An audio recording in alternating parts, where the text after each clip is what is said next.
हाँ भाई, आवाज़ पहुँच रही है कि मेरी? एक बार क्रॉस चेक करना। मेरी आवाज़ पहुँच रही है आप लोगों तक?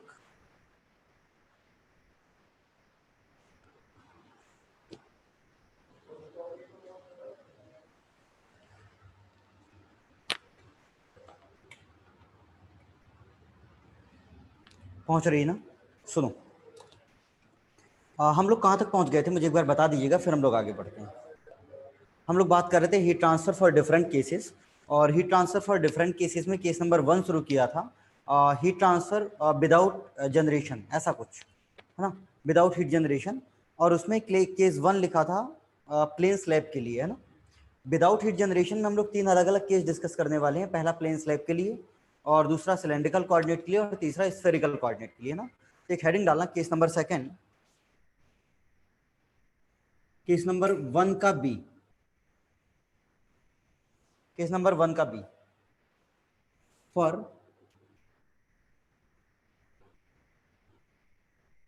Cylindrical coordinate.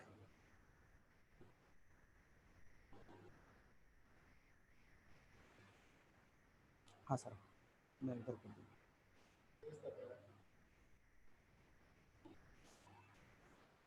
ठीक, मैं बात कर रहा हूँ सिलेंड्रिकल कोऑर्डिनेट की, या फिर मैं लिख रहा हूँ for a hollow cylinder.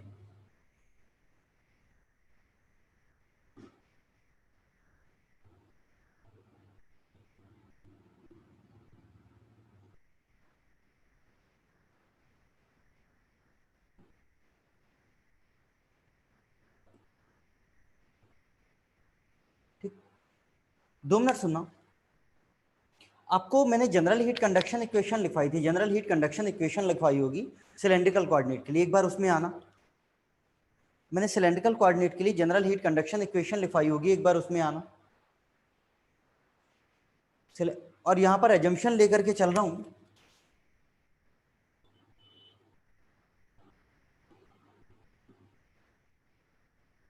Same as for case number first का ही, जो फर्स्ट के ए में एजम्पशन लिया था, no generation, no storage, one dimensional heat transfer और कंडक्टिविटी कांस्टेंट, वही लिया है। ठीक, मेरी आवाज पहुंच रही है ना आप लोगों तक?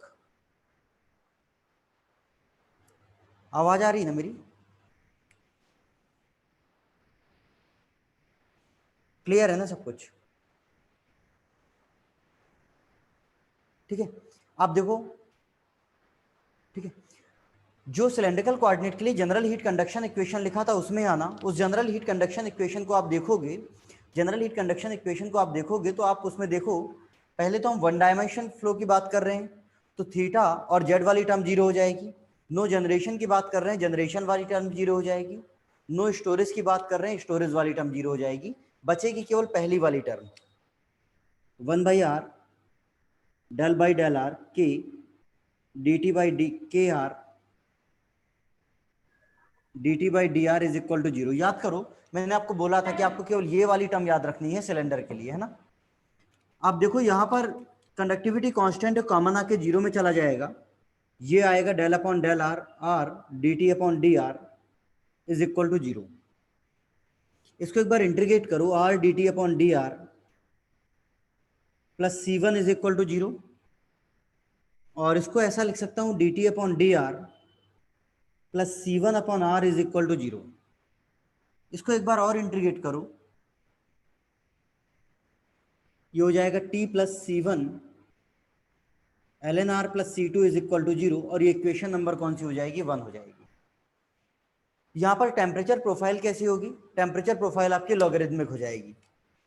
टेम्परेचर प्रोफाइल कैसी हो जाएगी? लॉगरिदमिक प्रोफाइल हो जाएगी।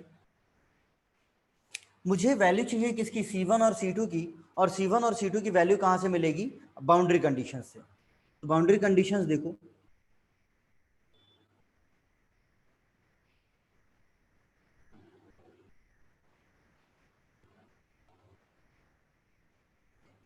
ये आपका एक हॉलो सिलेंडर है,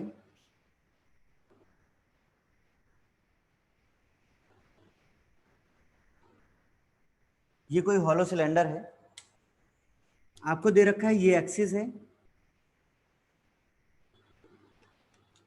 ये R1 है, और ये R2 है और ये T1 है और ये T2 है। इसकी कंडक्टिविटी K दे रखी होगी, मुझे दे रखा होगा at R is equal to R1 T is equal to T1, at R is equal to R2 T is equal to T2। मुझे दे रखा है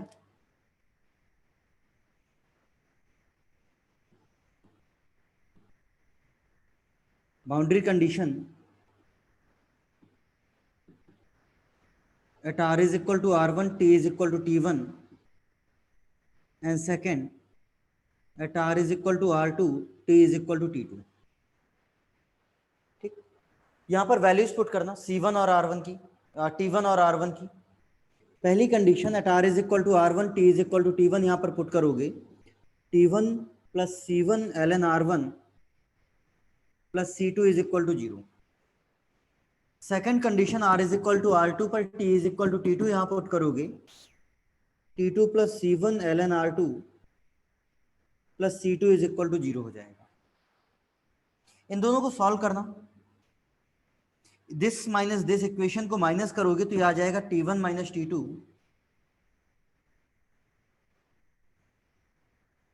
T1 माइनस T2 प्लस यहां से C1 कॉमन आएगा और ये C2 से C2 कैंसिल हो जाएगा,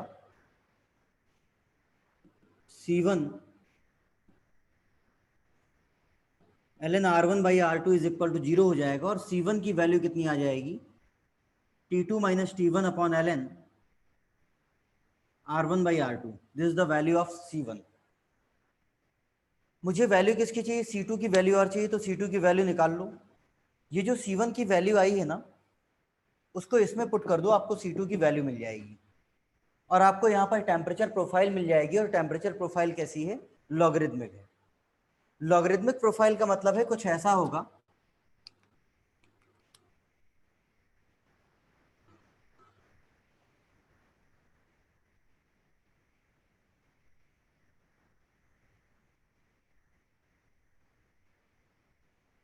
कुछ ऐसी प्रोफाइल होगी। ठीक, मैं यहाँ पर C1 निकाला है मैंने और C2 निकालने में मैं इंटरेस्टेड नहीं हूं। मैं यहाँ पर C2 निकालने में इंटरेस्टेड नहीं हूं, सुनो क्यों। मुझे चाहिए हीट ट्रांसफर रेट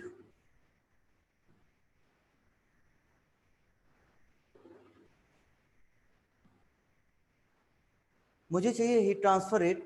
और हीट ट्रांसफर रेट क्या होता है, Q is equal to minus K dt upon dr, ये होता है Fourier's law, Q is equal to minus K dt upon dr। तो मुझे वैल्यू चाहिए किसकी, dt अपॉन dr की। तो देखो dt अपॉन dr कहां से मिलेगा, ये लिखा है dt upon dr is equal to minus of C1 upon r। तो वैल्यू पुट करना Q is equal to minus of K, area कौन सा होता है, perpendicular from the direction of the heat transfer. तो अगर आपको दे रखा है कि इसकी लेंथ कुछ L है, अगर आपको दे रखा है कि सिलेंडर की लेंथ कुछ L है, मैं किसी एक वेरिएबल रेडियस की बात कर रहा हूं, तो सिलेंडर में जो रेडियल डायरेक्शन में हीट ट्रांसफर हो रहा है वो इस डायरेक्शन में हो रहा है। Q डॉट यहां पर हीट फ्लो हो रहा है और यहां से हीट एग्जिट हो रहा है। तो रेडियल डायरेक्शन में पेरिफेरल एरिया होगा और पेरिफेरल एरिया कितना होता है, 2 पाई r perimeter into length L। तो ये एरिया कितना हो जाएगा 2 पाई r इंटू एल और dt अपॉन डी आर की value minus of C1 upon r, ये हो जाएगा। तो आप देखो r से r कैंसिल हो जाएगा, माइनस से माइनस कैंसिल हो जाएगा, C1 की वैल्यू यहां से पुट करना, Q इज इक्वल टू हो जाएगा K 2 पाई L। C1 की वैल्यू ये लिखी है, इसको माइनस का मल्टीप्लाई कर दो तो T2 माइनस T1 है तो T1 माइनस T2 हो जाएगा और ln R1 बाई R2 है तो R2 बाई R1 हो जाएगा, ये वैल्यू हो जाएगी। और इसको ऐसे भी लिख सकता हूं, आप देखो Q is equal to T1 minus T2 upon, इसको नीचे ले जाओ, ln R2 by R1 upon 2 pi K into L और इसको कंपेयर भी कर सकता हूं किससे, इसको कंपेयर कर सकता हूं dt अपॉन आर इक्विवेलेंट। याद करो कल हम लोगों ने पढ़ा था इलेक्ट्रिकल एनालॉजी, तो इसको कंपेयर कर सकता हूं dt अपॉन आर इक्विवेलेंट से। तो सिलेंडर के केस में जो आर इक्विवेलेंट की वैल्यू है वो कितनी हो जाएगी, ln r2 by r1 upon 2 pi k into L.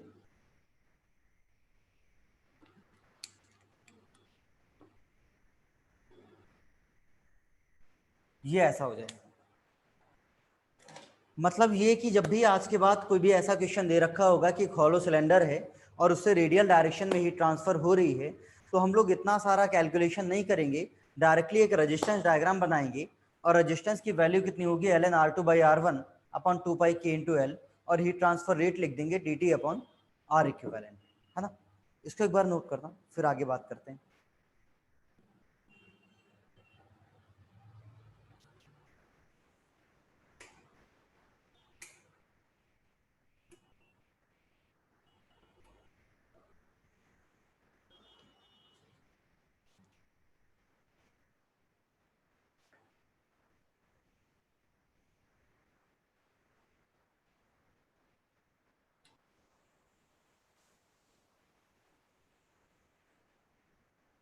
इसको एक बार नोट करना, नोट कर लेना तो मुझे बता देना।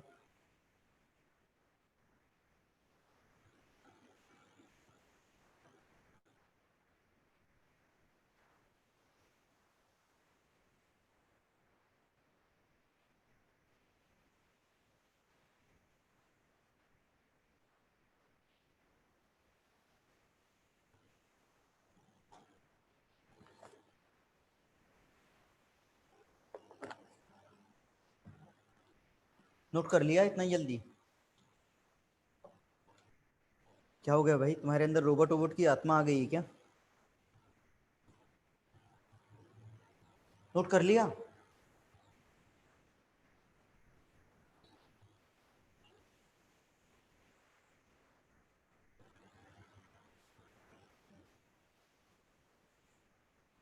नोट कर लो। सुनो, मैंने आपसे बोला था कि जो जनरल हीट कंडक्शन इक्वेशन है वो बड़ी काम की चीज़ है ना। जनरल हीट कंडक्शन इक्वेशन से सारी चीज़ें सॉल्व हो जाती है। मुझे क्या करना था, सिलेंड्रिकल कोऑर्डिनेट के लिए कैलकुलेशन करना था। तो सिलेंड्रिकल कोऑर्डिनेट के लिए जनरल हीट कंडक्शन इक्वेशन ये था, आर जीरो में चला गया, ये वाला बाहर वाला, और कंडक्टिविटी कांस्टेंट थी, कॉमन आके जीरो में चला गया, ये आया। दो बार इंटीग्रेट किया, ये आया। टेम्परेचर प्रोफाइल पता चली कि लॉगरिथमिक है। Boundary condition at R is equal to R one, T is equal to T one, at R is equal to R two, T is equal to T two put किया, C one की value आ गई। मैं सी to निकालने में interested नहीं हूं, क्यों? क्योंकि मुझे लिखना है heat transfer rate minus K D T upon D R, और D T upon D R में केवल वैल्यू किसकी आ रही है, सी वन की। तो मैंने सी वन की वैल्यू निकाल रखी है ऊपर, हीट ट्रांसफर रेट निकाल लिया है ना।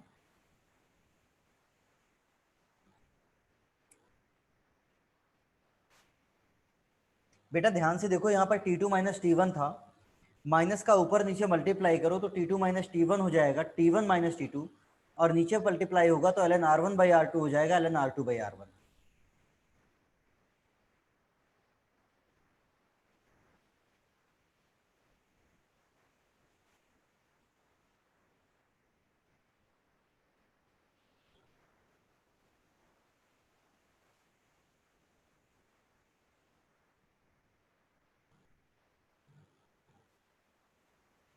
हाँ भाई, नोट कर लिया गया? ठीक है, सुनो।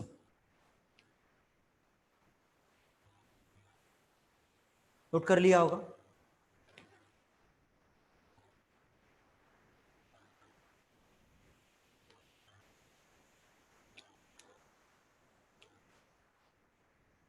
अब आज के बाद अगर ऐसा कोई क्वेश्चन आएगा तो हम लोग इतनी सारी कैलकुलेशन नहीं करेंगे, हम लोग डायरेक्टली रेजिस्टेंस डायग्राम बनाएंगे और हीट ट्रांसफर रेट निकाल लेंगे। देखना कुछ ऐसा कि अगर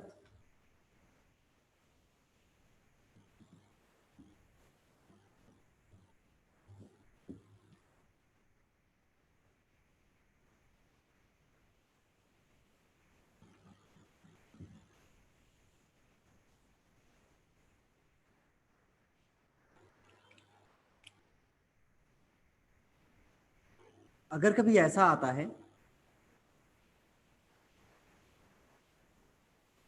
कोई एक सिलेंडर दे रखा है,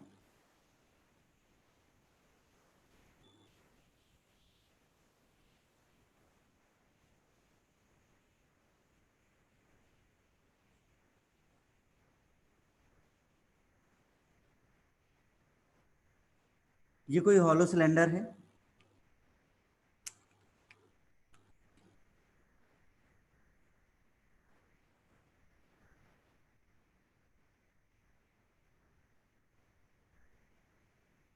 ये R1 है और ये R2 है, ये T1 है और ये T2 है, और इसकी कंडक्टिविटी K है। ठीक, अगर मुझसे कभी हीट ट्रांसफर रेट पूछता है तो मैं डायरेक्टली क्या करूंगा, एक रेजिस्टेंस डायग्राम ड्रॉ करूंगा।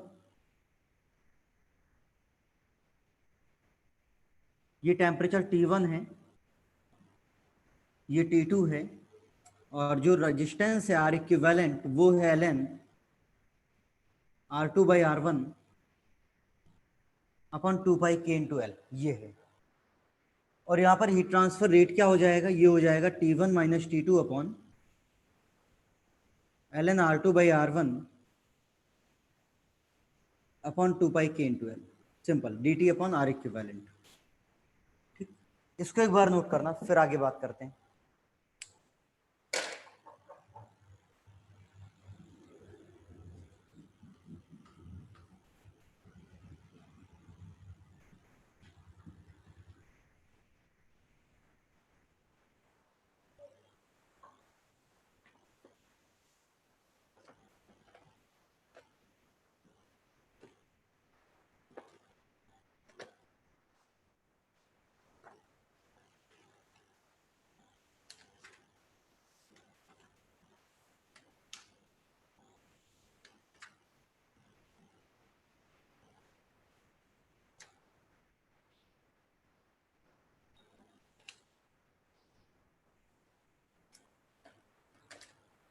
इसको एक बार नोट करना, नोट कर लेना तो मुझे बता देना।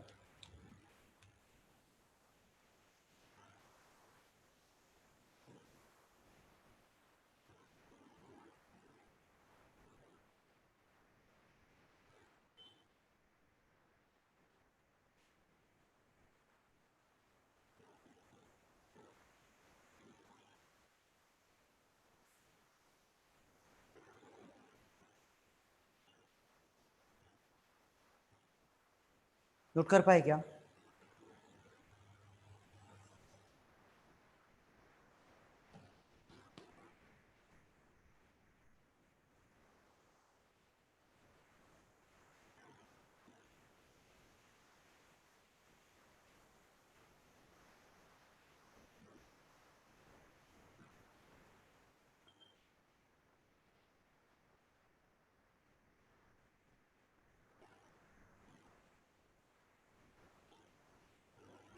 नोट कर दिया ना? बात समझ गए कि अगर कोई भी क्वेश्चन आता है तो हम लोग इलेक्ट्रिकल एनालॉजी से ही सॉल्व करेंगे और रेजिस्टेंस की वैल्यू ये हो जाएगी। ठीक, अब 2 मिनट मेरी बात सुनो।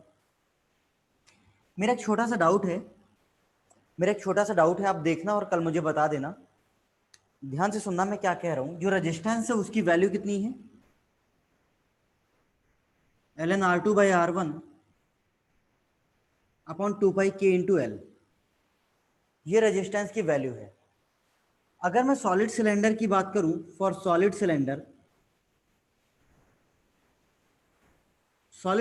के लिए इनर रेडियस R1 कितनी होती है? सॉलिड सिलेंडर के लिए इनर रेडियस R1 कितनी होती है? 0 होती है, ऑब्वियस सी बात है। सॉलिड सिलेंडर के लिए इनर रेडियस R1 कितनी होती है? 0 होती है।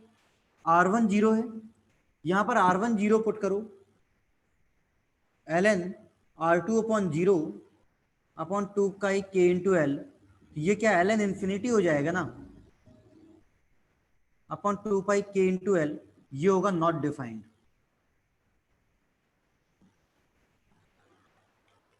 मतलब जो एक्सप्रेशन आपने निकाला है ना रेजिस्टेंस का, Ln R2/R1 upon 2 pi K into L, this is not valid for the solid cylinder, because for the solid cylinder inner radius R1 is equal to 0 and at R1 is equal to 0, this is not defined।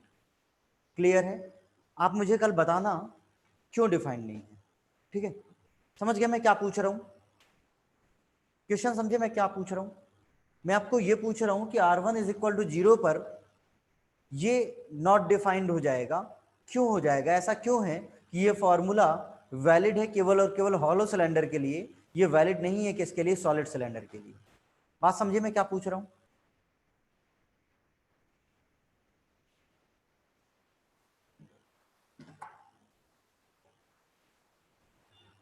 ठीक है, उसके बाद देखो,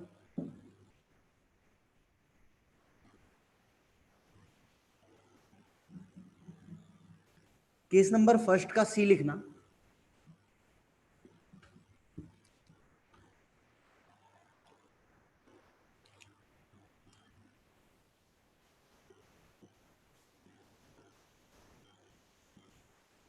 for a hollow cylinder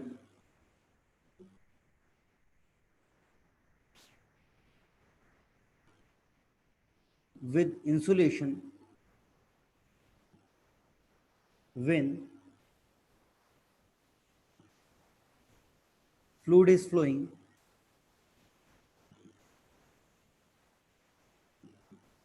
inside the cylinder।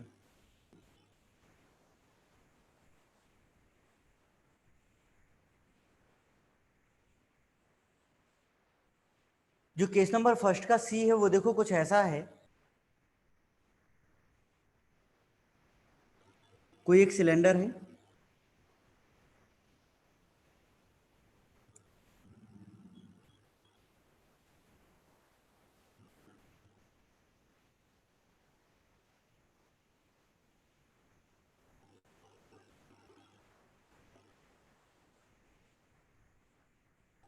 ये कोई hollow cylinder है और इसमें कोई इंसुलेशन किया हुआ है।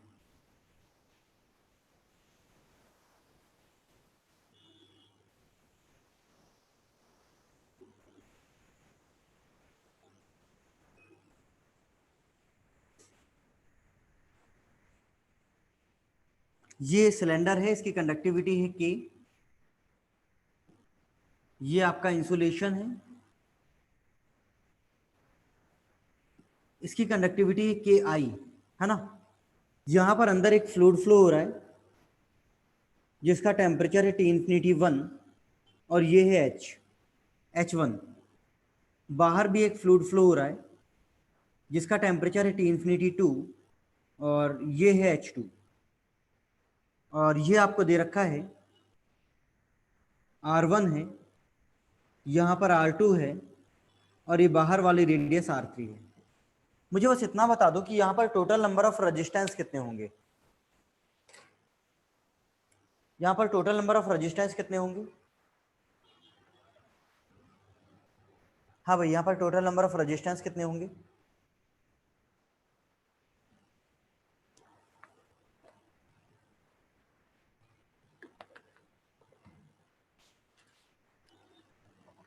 चार होंगे। और चारों रेजिस्टेंस किस में होंगे? सीरीज में होंगे। चार रेजिस्टेंस होंगे और चारों किस में होंगे? सीरीज में होंगे। कौन कौन से? सबसे पहले अंदर होगा कन्वेक्शन, फिर कंडक्शन, फिर कंडक्शन और फिर कन्वेक्शन। तो देखो ऐसा कुछ होगा,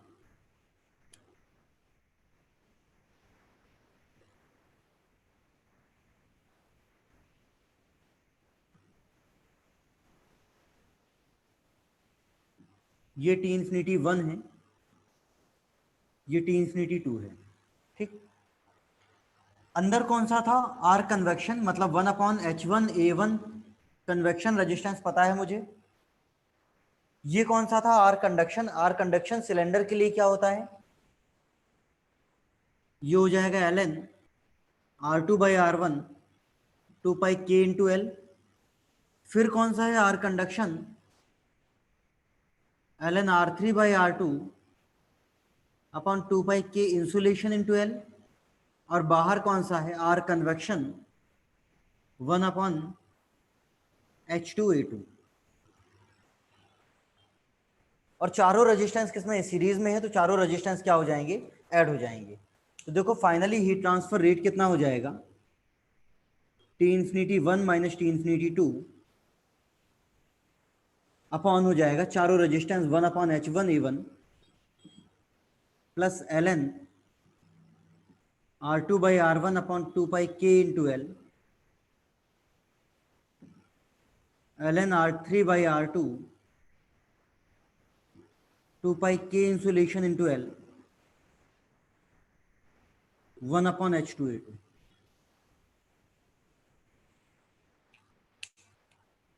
देखो ये बात आपको समझ में आई, हाँ या नहीं?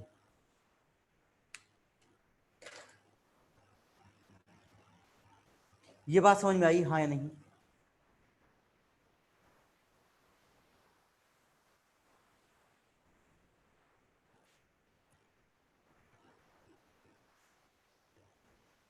इसको एक बार नोट करो, फिर आगे बात करते हैं। मुझे केवल 1 मिनट दीजिएगा।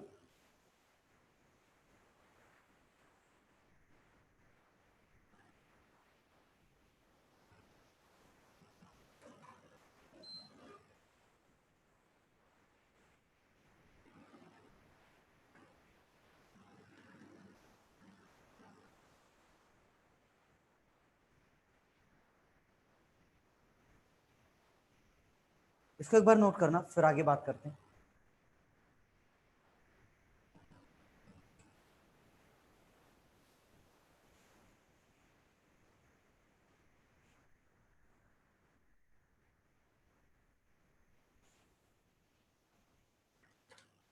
इसको एक बार नोट करना, फिर आगे बात करते हैं। नोट कर लेना तो मुझे बता देना। नोट कर लिया? ये तुम लोग स्क्रीनशॉट ले रहे हो या फिर नोट कर रहे हो यार? नोट कर लिया ना?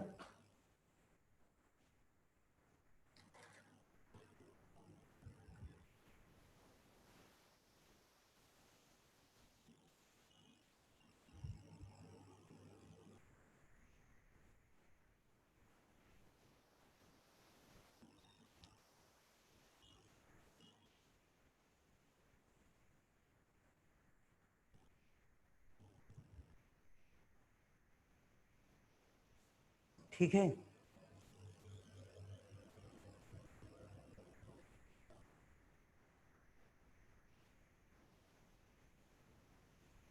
हाँ भाई, नोट कर लिया ना? अब तो नोट कर लिया होगा।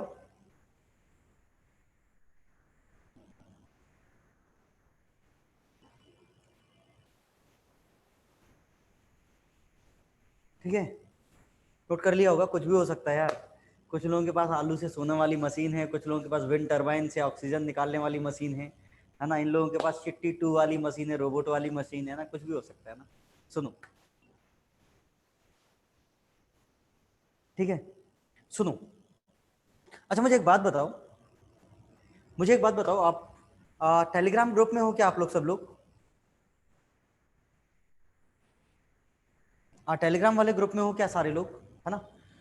मैं क्या कर रहा हूँ, सुनो, मैं क्या कर रहा हूँ, कुछ क्वेश्चंस हैं जो मैं टेलीग्राम वाले ग्रुप में सेंड करता जाऊंगा, है ना? आप एक्चुअली मैं आपको बोल करके लिखवाऊंगा तो बेवजह आज समय बर्बाद होगा आपका भी और मेरा भी, है ना?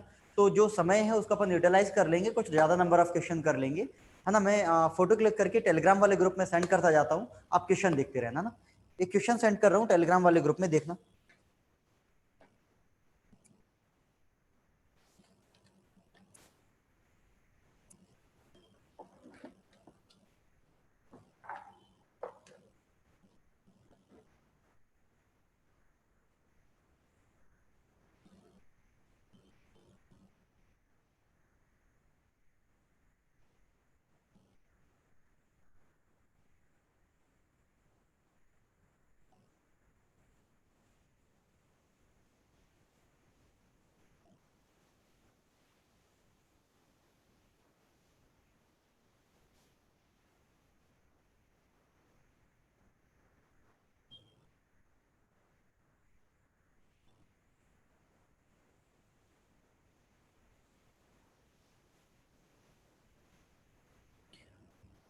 देखो मैंने एक क्वेश्चन सेंड किया है, एक क्वेश्चन मैंने सेंड किया है, उसको देखना। टेलीग्राम वाले ग्रुप की लिंक सेंड कर देना कोई यहाँ पर, है ना? सुनो, जितने भी आपके सब्जेक्ट है ना, सबसे इजी सब्जेक्ट है एचएमटी, कुछ भी नहीं है इसमें, है ना? देखो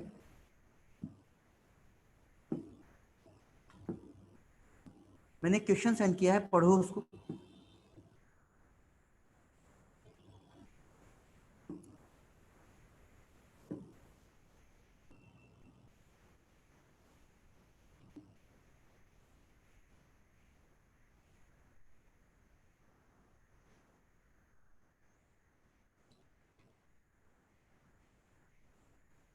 लेकिन आपको कुछ ऐसा दे रखा होगा, material P of the thickness 1 mm is sandwiched between two steel slabs as shown in the figure below. Heat flux of the 10 kilowatt per meter square is supplied to the one end of the steel slab as shown. The boundary temperature of the slab are indicated in the figure. Assume the thermal conductivity of the steel is 10 watt per meter Kelvin. And considering one-dimensional steady-state heat conduction for the configuration, the thermal conductivity of the material P. सुनो,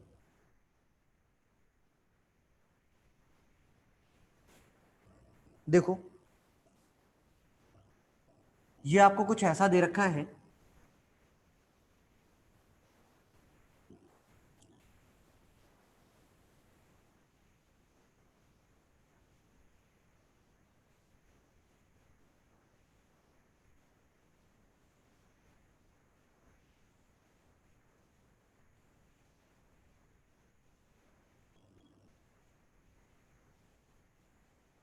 ये आपके पास कोई steel slab है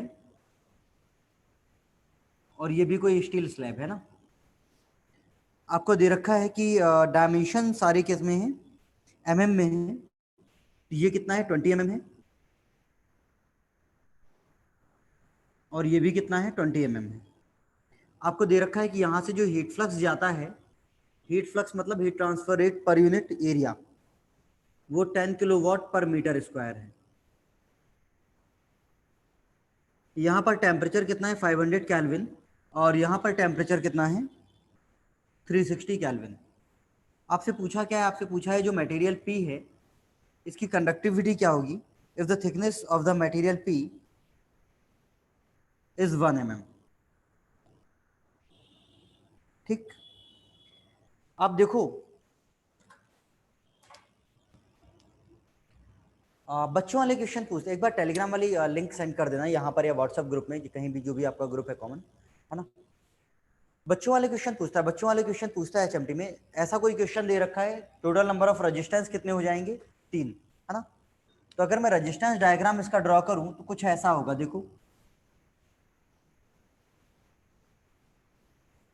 ये resistance diagram होगा, this, है ना। यहाँ टेम्परेचर कितना है, 500 केल्विन, और यहाँ पर टेम्परेचर कितना है, 360 केल्विन, ऐसा। ठीक, तीनों कंडक्शन रेजिस्टेंस से कितना होता है, एल अपॉन के, और ये भी होगा एल अपॉन के,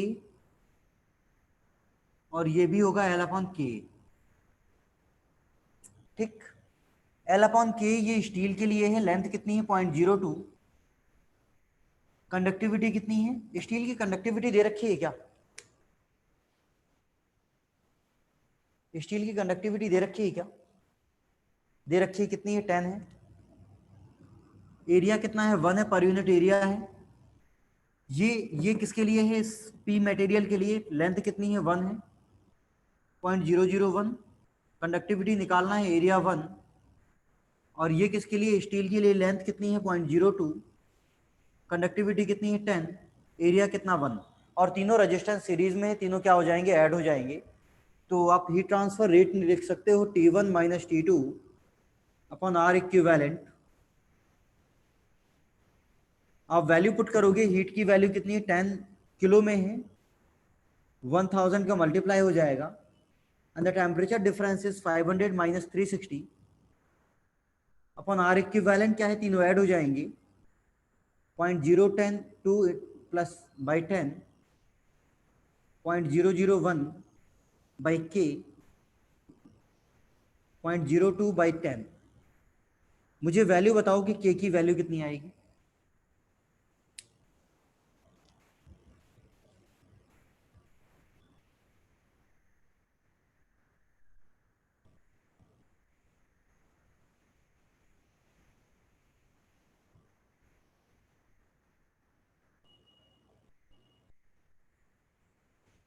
मुझे वैल्यू बता दो कि के की वैल्यू कितनी आएगी।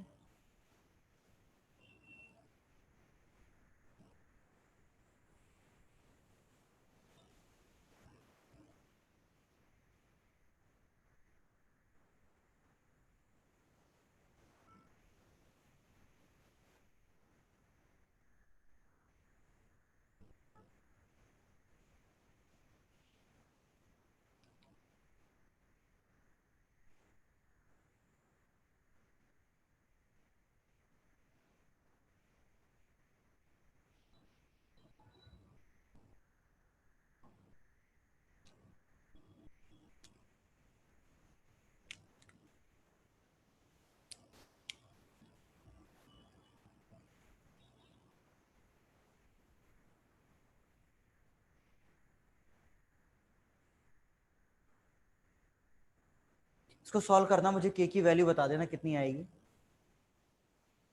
आप कितना लिख रहे हो? 7.35 एंड समथिंग।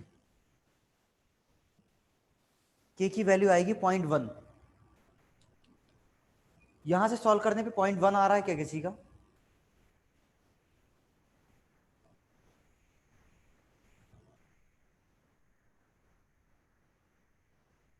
पॉइंट वन आ रहा है क्या? वैल्यू आएगी 0.1 वाट पर मीटर केल्विन, है ना, ऐसा कुछ। ठीक है, आप लोग जो है ना कैलकुलेशन पे अपनी ध्यान दिया करो, है ना। ये जो जहरीली कैलकुलेशन करते हो उसको मत किया करो। इसलिए बोल रहा हूँ क्योंकि कंपटीशन बहुत ज़्यादा है। मान लो आपके मार्क्स आ रहे थे 85, मान लो आपके मार्क्स आ रहे हैं 85 मार्क्स का आपको पेपर बनता है ना, और 4 क्वेश्चन ऐसे हैं जिसमें आपकी कैलकुलेशन गलत हो गई, 2-2 मार्क्स वाले। 4 × 2 कितना हुआ? 8, और माइनस मार्किंग कुछ मान लो डायरेक्टली 10 मार्क्स माइनस हो गए। 85 माइनस 10 75, आप कंपटीशन से बाहर हो गए। समझ पा रहे हो? 3 घंटे में टोटल क्वेश्चन में से अगर 5 क्वेश्चन में भी आपके माइनस मार्किंग हो जाती है, तो जहां आप गेट में टॉप करने वाले थे वहां से लेकर के आप कंपटीशन से बाहर हो जाते हो ना। तो कैलकुलेशन पे ध्यान दिया करो ना। इसको एक बार नोट करो, फिर आगे बात करते हैं।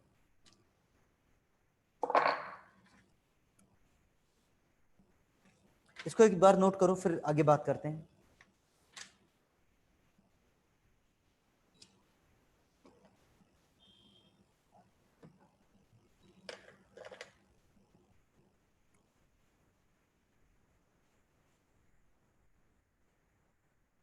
एक क्वेश्चन और सेंड कर रहा हूं मैं, देखना।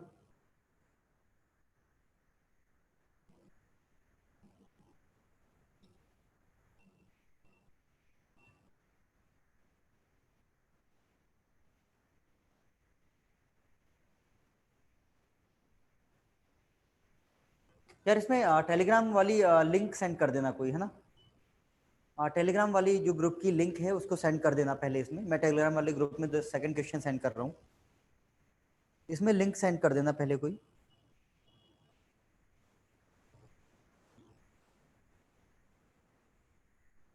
कोई व्हाट्सएप ग्रुप हो आपका तो व्हाट्सएप ग्रुप में कर देना। देखना एक बार काम कर रही है क्या ये वाली लिंक, देखना ये वाली लिंक काम कर रही है क्या।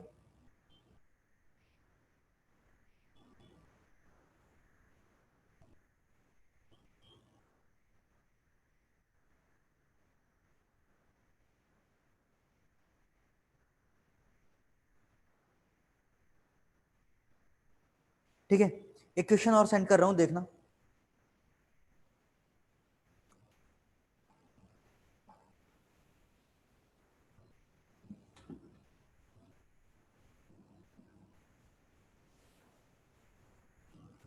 क्वेश्चन पढ़ना, गेट का ही प्रीवियस ईयर है।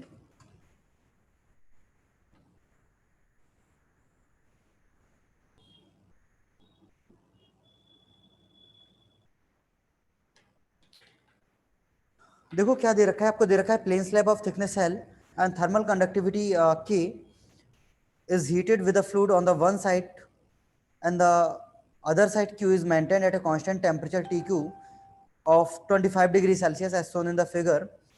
The fluid is at 45 degrees Celsius and the surface heat transfer coefficient H is 10 watt per meter square Kelvin. आगे दे रखा है the steady state temperature TP of the side which is exposed to the fluid is। सुनना, आपको कुछ ऐसा दे रखा है, ये कोई स्लैब है,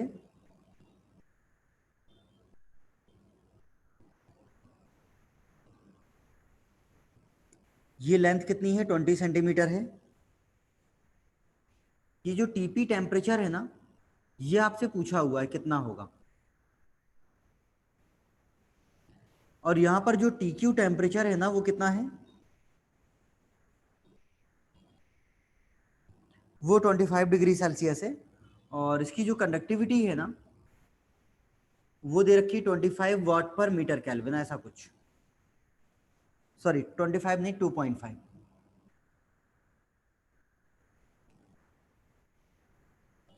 2.5। हाँ, आपको दे रखा है कि यहाँ पर कोई एक फ्लूइड है, और जो फ्लूइड है उसका टेम्परेचर कितना है, टेम्परेचर है 45 डिग्री सेल्सियस, और जो एच है वो 10 watt per metre square kelvin है। ठीक, आपको बताना क्या है, टेम्परेचर टीपी क्या होगा। सुनो 2 मिनट, आप टोटल नंबर ऑफ रेजिस्टेंस देख लो, टोटल नंबर ऑफ रेजिस्टेंस कितने हैं। तो यहां से आप देखोगे पहले फ्लूइड का रेजिस्टेंस, इस टेम्परेचर और इस टेम्परेचर के बीच में देख रहा हूं फ्लूइड का रेजिस्टेंस प्लस इसका रेजिस्टेंस, इसका कंडक्शन रेजिस्टेंस और फ्लूइड का कन्वेक्शन रेजिस्टेंस।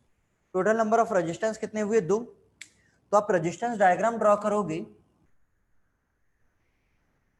तो मामला कुछ ऐसा होगा। ये टेम्परेचर कितना है, 45 डिग्री सेल्सियस। ये किसका रेजिस्टेंस है, फ्लूइड का, कितना, 1/He। ये टेम्परेचर कितना है, टीपी है। फिर किसका रेजिस्टेंस है, सॉलिड का, L/K। और फिर ये टेम्परेचर कितना है, TQ is equal to 25 degree Celsius, ऐसा कुछ। ठीक, दोनों रेजिस्टेंस किसमें, सीरीज में है। और आपको पता है कि अगर रेजिस्टेंस सीरीज में है तो जो हीट ट्रांसफर रेट है वो क्या रहती है, बराबर रहती है। मतलब जितना हीट ट्रांसफर रेट इसमें होगा Q डॉट, उतना ही हीट ट्रांसफर रेट इसमें होगा Q डॉट। इस वाले रेजिस्टेंस में कितना हो जाएगा, टेम्परेचर डिफरेंस अपॉन रेजिस्टेंस, मतलब 45 degree minus TP upon resistance 1/He। इस वाले रेजिस्टेंस में क्या हो जाएगा, temperature difference upon resistance, TP minus 25 upon L/K। तो आप देखो एरिया से एरिया कैंसिल हो जाएगा और वैल्यू पुट कर दो तो ये हो जाएगा 45 माइनस टीपी अपॉन एच कितना है, 10, तो 1/10 हो जाएगा। TP minus 25 upon L, L कितना है 20 सेंटीमीटर, मतलब क्या हो जाएगा 0.2 अपॉन कंडक्टिविटी इज 2.5। मुझे यहां से सॉल्व करके टीपी की वैल्यू बता दो कितनी आएगी।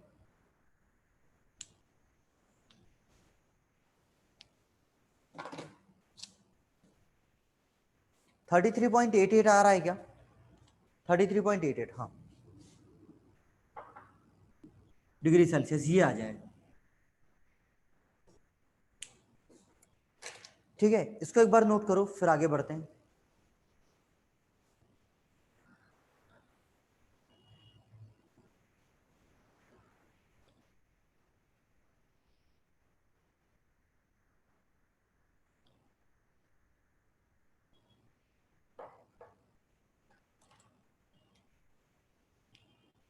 हाँ भाई, नोट कर लिया क्या,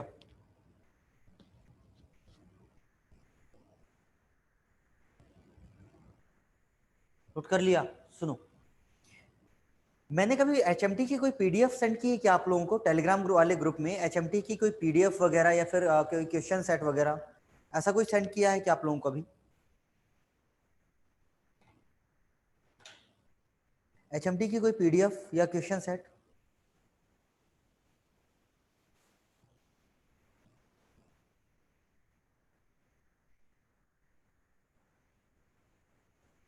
नहीं किया ना, एक बार टेलीग्राम वाले ग्रुप में देखो, मैं आपको सेंड कर रहा हूँ, एक पीडीएफ सेंड कर रहा हूँ। उसमें कुछ क्वेश्चन है, ईएस का प्रीवियस ईयर है, कुछ एडमिनिस्ट्रेटिव सर्विसेज के क्वेश्चन है और कुछ और क्वेश्चन है ना, तो एक बार देखना।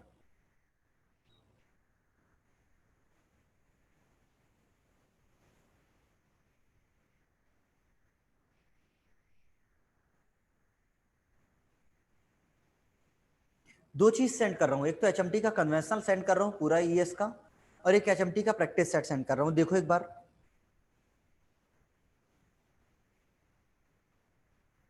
देखो कुछ मिला आप लोगों को,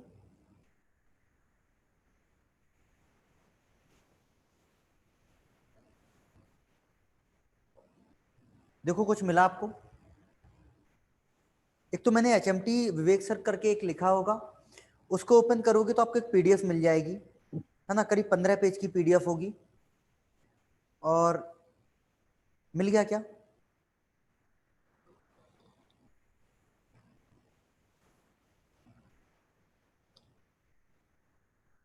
मिल गया ना। उसके बाद एक HMT पेज नंबर 278 से 375 ऐसा कुछ लिखा होगा, इसको ओपन करके देखो, ये ईएस का कन्वेंशनल है, पूरा सॉल्व है ना।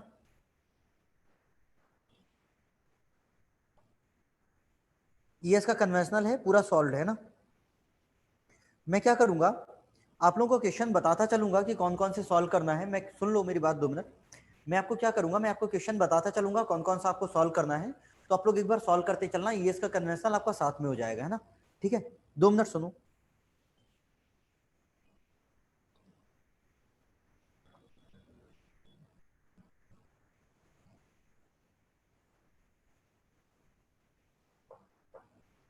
एक बार एचएमटी वाली पीडीएफ में आओ, ईएस के कन्वेंशनल वाली में नहीं, एक जो पहले पीडीएफ सेंड की है ना, एचएमटी विवेक सर करके एक पीडीएफ लिखी है, उसमें आओ एक बार। आ गए क्या?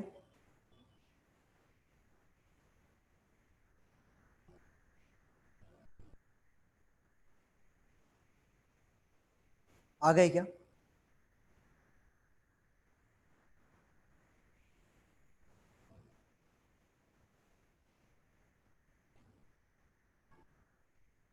ठीक है, उसमें क्वेश्चन नंबर 74 है, उसको देखो। उसमें क्वेश्चन नंबर 74 है, उसको देखो। क्वेश्चन नंबर 74 है। इस तरह मैं अपना, ठीक है, पहली बार में समय लग रहा है, मैं आपको डिक्टेट कर रहा हूँ पीडीएफ। अगली बार से मैं केवल क्वेश्चन नंबर बोलूंगा, आपको पता चल जाएगा, है ना। तो जो क्वेश्चन लिखने में समय लगता है ना, वो बच जाएगा अपना, है ना। एक बार क्वेश्चन नंबर 74 देखो। एडमिनिस्ट्रेटिव सर्विसेज का क्वेश्चन है 1999 का। ये पीडीएफ बहुत अच्छी है ना, ये पीडीएफ बहुत अच्छी है। आप इसमें एडमिनिस्ट्रेटिव सर्विसेज के, आईएएस के, आईएफएस के, आईईएस के, संजल के, जेपी होलमैन के, पीके नाग के, एसके सोम के, सारे स्टैंडर्ड क्वेश्चन है इसमें, है ना। क्वेश्चन नंबर 74 देखो। आपको दे रखा है, hot air at a temperature of 80 degree Celsius is flowing through a steel pipe of 10 centimetre diameter, the pipe is carried with carried with two layers of different insulation material, thickness of 6 centimeter and 3 centimeter, and corresponding thermal conductivities are 0.23 and 0.37 watt per meter Kelvin respectively. The inside and outside heat transfer coefficient are 60 and 10 watt per meter square Kelvin. The atmospheric temperature is 27 degrees Celsius. The find out the rate of the heat loss from the 60-meter length of the pipe and neglect the resistance of the pipe thickness. सुनो, neglect the resistance of the heat pipe. देखो क्या दे रखा है।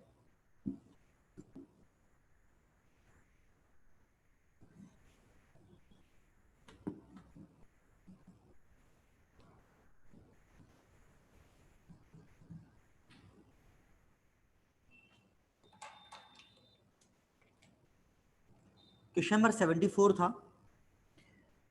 मामला कुछ ऐसा है कि एक पाइप है,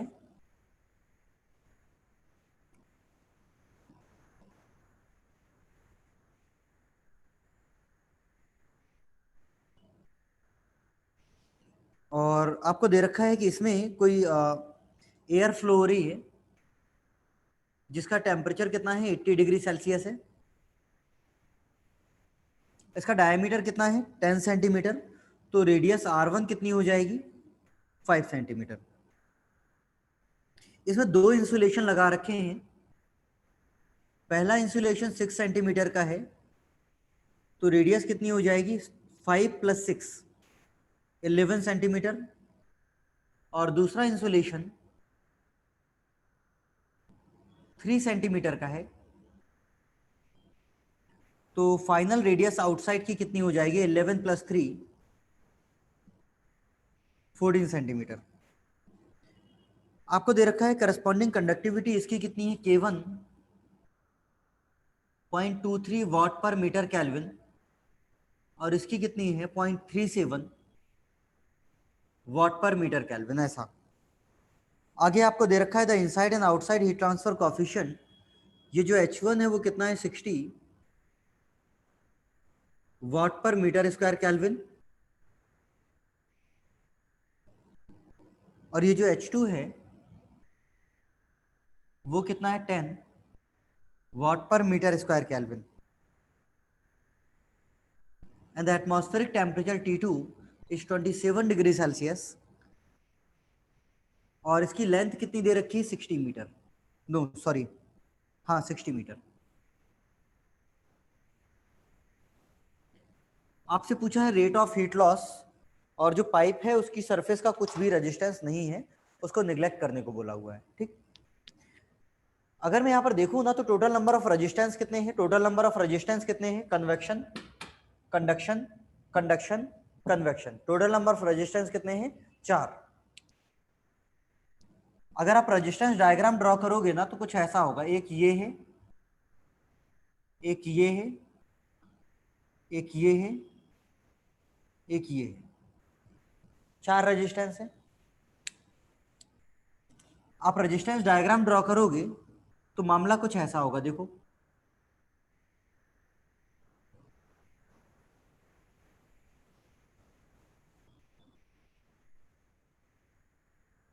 4 रेजिस्टेंस है। Inside temperature is T1 is equal to 80 degree Celsius and outside temperature is T2 is equal to 27 degree Celsius. ठीक, पहला रेजिस्टेंस कौन सा है, कन्वेक्शन, तो आर कन्वेक्शन 1 क्या हो जाएगा, 1/H1 इंटू A1। यहां पर एरिया कितना होगा, पेरिफेरल एरिया होगा, इनर वाला रेडियस के करस्पॉन्डिंग जो एरिया होगा वही होगा अंदर का एरिया, तो अंदर एरिया हो जाएगा 2πr1 इंटू एल। फिर कौन सा रेजिस्टेंस है, कंडक्शन, और सिलेंडर के केस में कंडक्शन क्या होता था वो मैं बता चुका हूं। तो ये इस वाले के लिए कंडक्शन लिखोगे तो ये R2 और R1 के बीच में आ रहा है, ln R2 by R1 upon 2πk1 into L. और तीसरा वाला इसका कंडक्शन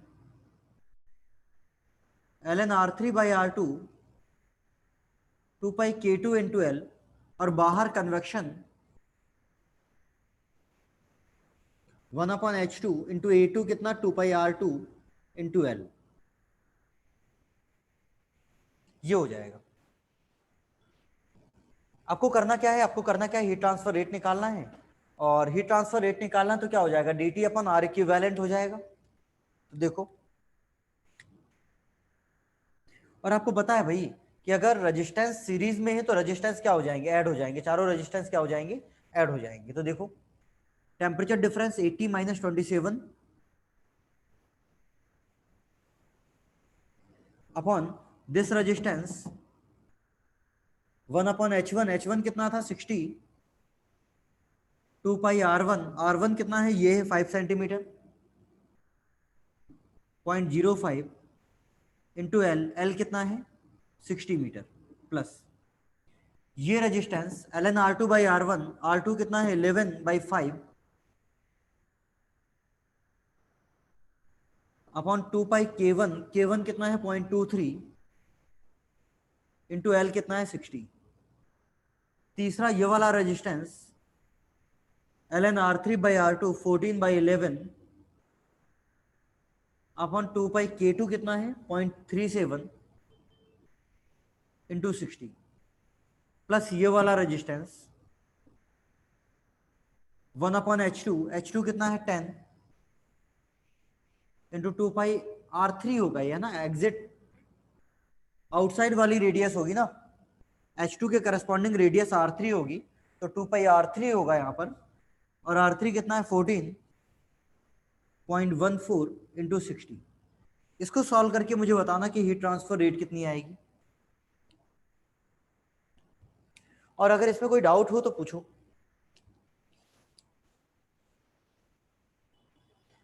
मैं ये मान करके चल रहा हूं कि आपको ये रेजिस्टेंस डायग्राम बनाना आ रहा है और ये रेजिस्टेंस लिखने आ रहे हैं, है ना। अगर इसमें कोई डाउट हो तो आप पूछ सकते हो।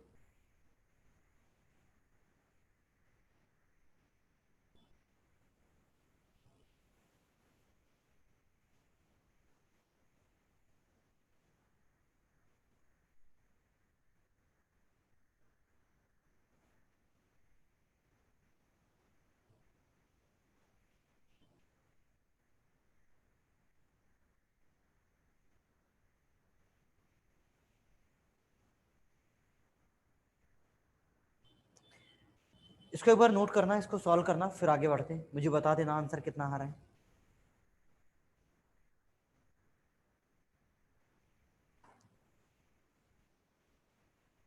ऋषभ लिख रहे हैं सर रेडियस और लेंथ की यूनिट पर फर्क नहीं पड़ेगा क्या, सेंटीमीटर और मीटर। बेटा हर जगह तो मैंने मीटर में कन्वर्ट किया है ना, हर जगह मैंने मीटर में कन्वर्ट किया है, देखो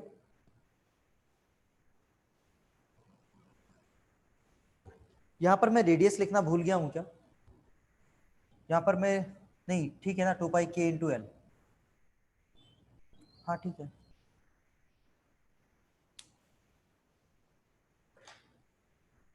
हर जगह मैंने मीटर में कन्वर्ट किया है ना। R2 and R3 cylinder resistance क्यों लिए हैं, जबकि वहां तो नॉर्मल स्लैब दे रखी है? क्वेश्चन पढ़ो बेटा, क्वेश्चन कौन सा पढ़ रहे हो आप कौन सा क्वेश्चन पढ़ रहे हो? क्वेश्चन नंबर 74 पढ़ो। नॉर्मल स्लैब नहीं दे रखी है, सिलेंडर दे रखा है ना।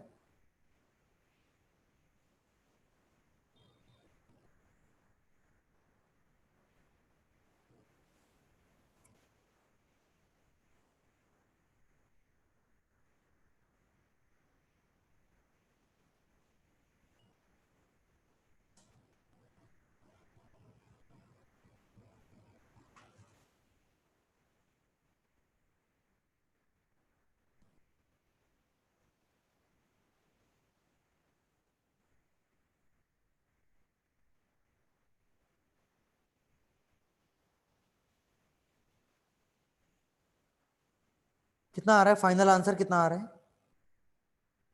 फाइनल आंसर इज 3897.05, है ना। 3897.05। यूनिट कितनी आ रही, वॉट?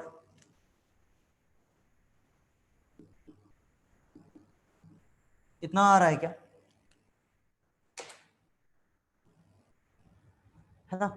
एक बार इसको नोट करो, फिर आगे बात करते हैं।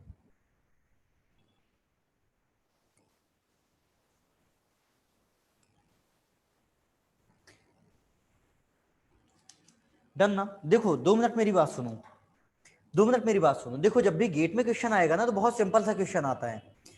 ये आप समझो, ये आप क्वेश्चन किसके कर रहे हो? ये एडमिनिस्ट्रेटिव सर्विसेज का क्वेश्चन है, जो 20 मार्क्स का आया हुआ है ना।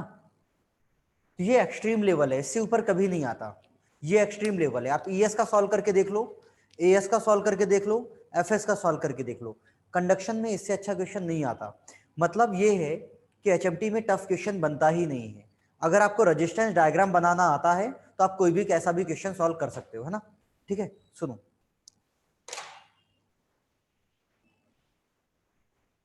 नोट कर लिया होगा। एक क्वेश्चन है, क्वेश्चन नंबर 73, एक बार पढ़ो। एक बार क्वेश्चन नंबर 73, जो क्वेश्चन हम लोग अभी सॉल्व कर रहे थे, क्वेश्चन नंबर 74। और देखो एक बात और, एक बात और, जितनी भी पीडीएफ मैं आपको दे रहा हूं, जैसे ये ईएस का कन्वेंशनल है या फिर ये पीडीएफ है, इनके प्रिंट आउट निकला लेना और फिर सॉल्व करना क्वेश्चन, है ना। सॉफ्ट कॉपी के भरोसे मत रहना, है ना। एक्चुअली सॉफ्ट कॉपी में वो आपको वो चीज, वो फील आएगा ही नहीं कभी, है ना। एक बार प्रिंट आउट निकला लेना और फिर अपने सामने रख करके सॉल्व करना पूरे क्वेश्चन, है ना। सुनो, क्वेश्चन नंबर 73 देखो। आपको दे रखा है metal plate of 4 mm thickness having conductivity of इतना इतना is expose to gas, gas लिखा हुआ है ना, गलत लिख गया है, वो गोज लिख गया है। Gas temperature of 100 degree Celsius at one end while cooling at 25 degree Celsius by water on the other side।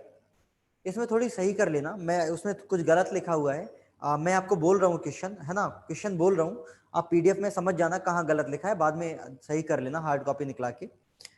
Question है, metal plate of 4 mm thickness having conductivity of 95.5 watt per metre degree Celsius is exposed to gas temperature of 100 degree Celsius at one end while cooling at 25 degree Celsius by water on the other side, and the heat transfer coefficient of the water and gas are 14,500 watt per meter square degree Celsius and 2250 watt per meter square degree Celsius respectively।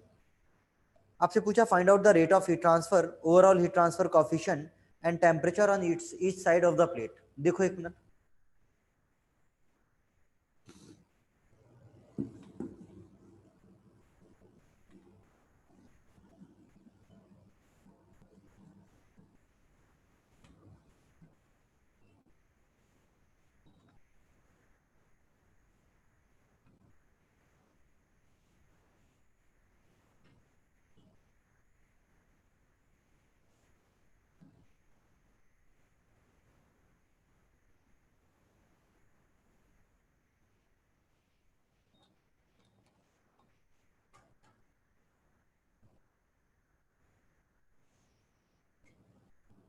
Question number 73 देखो,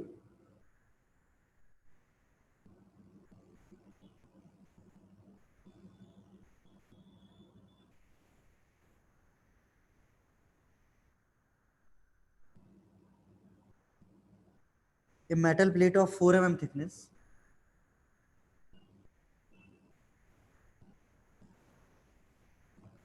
having conductivity 95.5 watt per meter degree Celsius expose to gas temperature, यहाँ पर gas है जिसका temperature कितना है T1 is equal to 100 degree Celsius at one and well cooling at 25 degree Celsius by water. यहाँ पर water है जिसका टेम्परेचर कितना है 25 डिग्री सेल्सियस, ये T इंफिनिटी 1 है और ये T इंफिनिटी 2 है, 25 डिग्री सेल्सियस है। आपको दे रखा है कॉफिशिएंट दे रखा है H2 दे रखा है यहाँ पर 14,500 वाट per metre square degree Celsius, और यहाँ पर H1 दे रखा है कितना 2250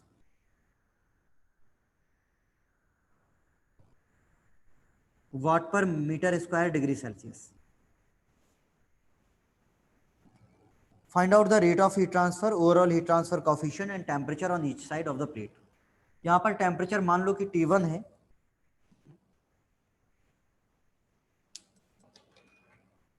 यहाँ पर टेम्परेचर मान लो T1 है और यहाँ पर टेम्परेचर मान लो T2 है। पहले मुझे क्या निकालना है, पहले मुझे निकालना है हीट ट्रांसफर रेट। तो अपन पहले ये देख लेते हैं कि टोटल नंबर ऑफ रेजिस्टेंस कितने होंगे। यहाँ पर टोटल नंबर ऑफ रेजिस्टेंस कितने होंगे, कन्वेक्शन, कंडक्शन और convection, total number of resistance कितने हो जाएंगे, 3 हो जाएंगे। तो देखो भाई ये कन्वेक्शन हो जाएगा, ये कंडक्शन हो जाएगा और ये कन्वेक्शन हो जाएगा। यहां टेम्परेचर कितना है 100 डिग्री सेल्सियस, यहां टेम्परेचर कितना है T1 और यहां रेजिस्टेंस कितना है R of gas 1/H1 into area. Slab का रेजिस्टेंस कितना, कंडक्शन होगा तो L/K, फिर टेम्परेचर कितना है T2, फिर यहां पर रेजिस्टेंस कितना वाटर का R of water 1/H2 into area, और यहां पर T इंफिनिटी 2 कितना है 25 डिग्री सेल्सियस, ये T इंफिनिटी 1। ये रेजिस्टेंस डायग्राम समझ में आ गया होगा, इसमें कहीं से कहीं तक कोई समस्या नहीं है।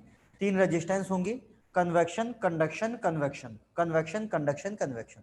ठीक, हीट ट्रांसफर रेट निकालना है। तीनों रेजिस्टेंस सीरीज में है, तीनों क्या हो जाएंगे, ऐड हो जाएंगे, और अगर तीनों ऐड हो जाएंगे तो हीट ट्रांसफर रेट हो जाएगा T infinity 1 minus T infinity 2 100 minus 25 upon ये रेजिस्टेंस हो जाएगा 1/H, H कितना है 2250, एरिया नहीं दे रखा, पर यूनिट एरिया ले रहा हूं, प्लस ये L कितना है 4 mm 0.004 अपॉन कंडक्टिविटी 95.5, एरिया नहीं दे रखा 1 ले रहा हूं, प्लस यहां पर 1/H कितना है 14,500, एरिया 1 ले रहा हूं। इसको एक बार सॉल्व करना, heat transfer rate per unit area कितना आएगा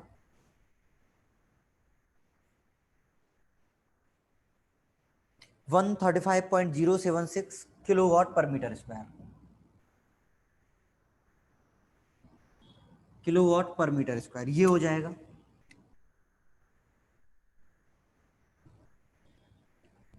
क्लियर है, ठीक है, इतना आएगा। फिर मुझे क्या निकालना था, फिर मुझे निकालना था कि ये टेम्परेचर स्लैब के दोनों साइड, ये टेम्परेचर T1 और T2 कितना होगा। मुझे एक बात पता है कि सारे के सारे रेजिस्टेंस किसमें, सीरीज में है, और अगर सारे के सारे रेजिस्टेंस सीरीज में है तो हीट ट्रांसफर रेट हर जगह क्या होगा, सेम होगा। और अगर हीट ट्रांसफर रेट हर जगह सेम है तो यहां भी Q डॉट होगा, यहां भी Q डॉट होगा और यहां भी Q डॉट होगा। तो पहले वाले रेजिस्टेंस में देखो, temperature difference T infinity 1 minus T1 upon resistance, ये क्यू हो जाएगा पहले वाले के लिए T infinity 1 minus T1 upon R of gas. तो ये हो जाएगा कितना, 135.076 into 10⁻³ T infinity 1 is 100 minus T1 upon R gas is 1 upon H A, H is 2250, area is 1। मुझे वैल्यू बताओ कि T1 की वैल्यू कितनी आएगी।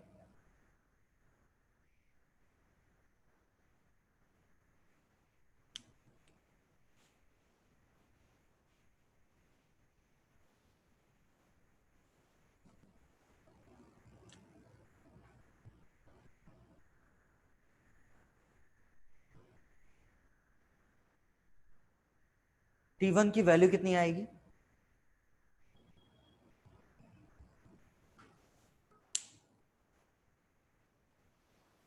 फोर्टी आ रही है क्या?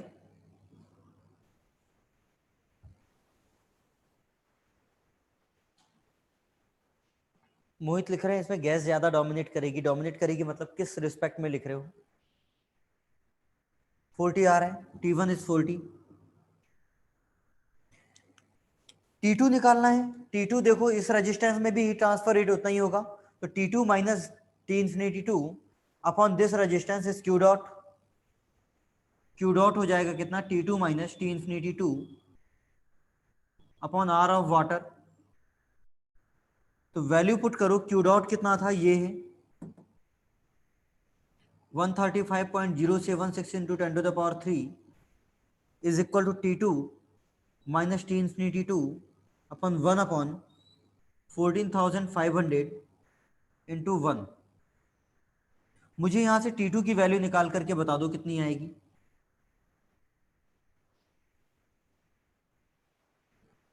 हाँ, इंसुलेशन गैस का अच्छा होगा बिकॉज गैस का H कम है ना। यहां से T2 की वैल्यू बताना कितनी आएगी। 34.31।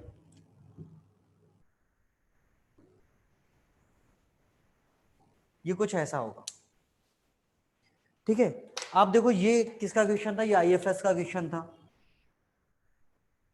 ये 15 मार्क्स का। समझ पा रहे हो? बच्चों वाले क्वेश्चन आते हैं, कुछ भी नहीं है। अगर आपको रेजिस्टेंस डायग्राम ड्रॉ करना आता है तो अपन निकाल सकते हैं कुछ भी। क्या करेगा यार, ज्यादा से ज्यादा हीट ट्रांसफर रेट पूछेगा तो dt अपॉन आर इक्विवेलेंट हो जाएगा, या फिर किसी पर्टिकुलर पॉइंट पे टेम्परेचर पूछेगा तो इस तरह से निकाल सकते हैं ना। इसको एक बार नोट तो करो बेटा, जगह नहीं बची ना। ओवरऑल हीट ट्रांसफर कोफिशिएंट की बात करते हैं।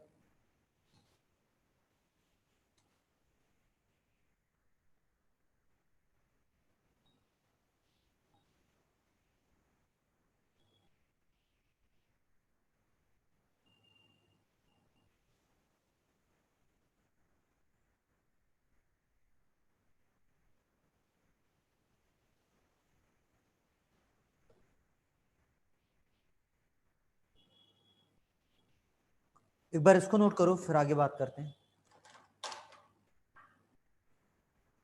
नोट कर लेना तो मुझे बता देना।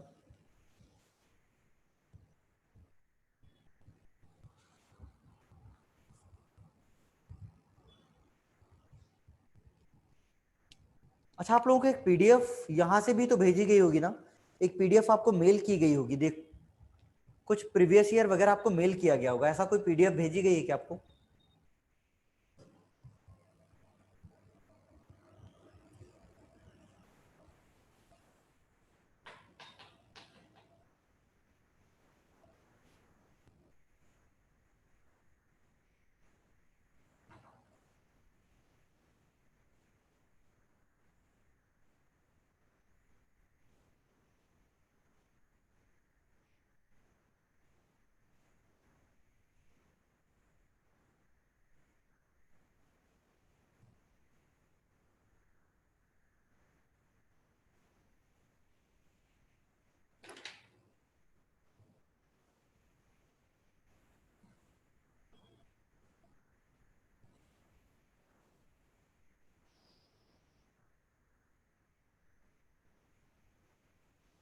वेट करना केवल 1 मिनट।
इसमें कल वाली प्रॉब्लम आ रही है क्या, स्क्रीन वाली?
बेटा 1 मिनट वेट करो, केवल 1 मिनट, है ना, केवल 1 मिनट।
रोटेशन की प्रॉब्लम आती नहीं है।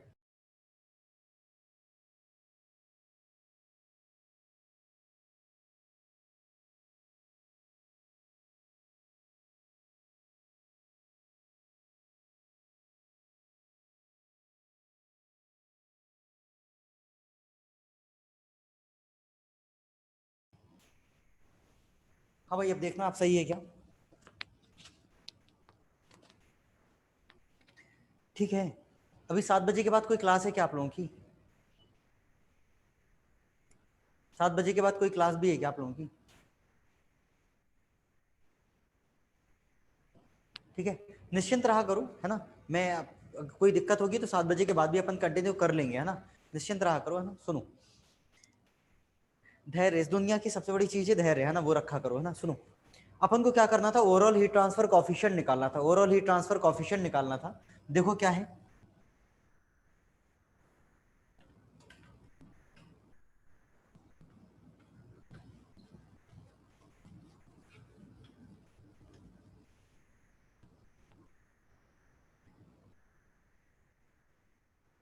सुनो, हम लोगों को क्या करना था, ओवरऑल हीट ट्रांसफर कॉफिशिएंट लिखना था ना।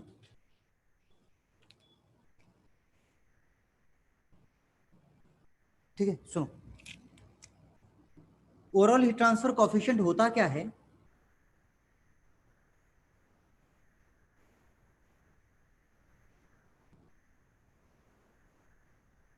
ओवरऑल हीट ट्रांसफर यू क्या होता है कि जो, ये मैं आपको कहां पर पढ़ाऊंगा पूरा डिटेल में, हीट एक्सचेंजर में, हीट एक्सचेंजर में पूरा डिटेल में हम लोग पढ़ेंगे। अभी केवल सुन लो, मैं करना क्या चाहता हूं कि ये जो हीट था ना, इसको मैं कुछ ऐसा लिखना चाहता हूं, यू ए डी टी। इस ये पूरा जो कन्वेक्शन है, कंडक्शन है, ये कन्वेक्शन है, इन सबको से जो हीट ट्रांसफर रेट आया, इन सब से जो हीट ट्रांसफर रेट आया, उसको मैं लिखना चाहता हूं Q dot is equal to U A D T के टर्म में। यहां जो यू है वो क्या है, this is overall heat transfer coefficient. तो क्यू कितना आया था, क्यू आया था 135.076 into 10⁻³ is equal to U निकालना है, पर यूनिट एरिया चल रहा था मामला। यहाँ टेम्परेचर कितना है 100 और यहाँ टेम्परेचर कितना है 25। मुझे वैल्यू बता दो कि यू की वैल्यू कितनी आएगी, मुझे वैल्यू बता दो कि यू की वैल्यू कितनी आएगी। 1801, है ना, 1801 watt per metre square degree Celsius. This is overall heat transfer coefficient. ठीक है, इसको एक बार नोट करो, फिर आगे बात करते हैं। इसको एक बार नोट करो, फिर आगे बात करते हैं।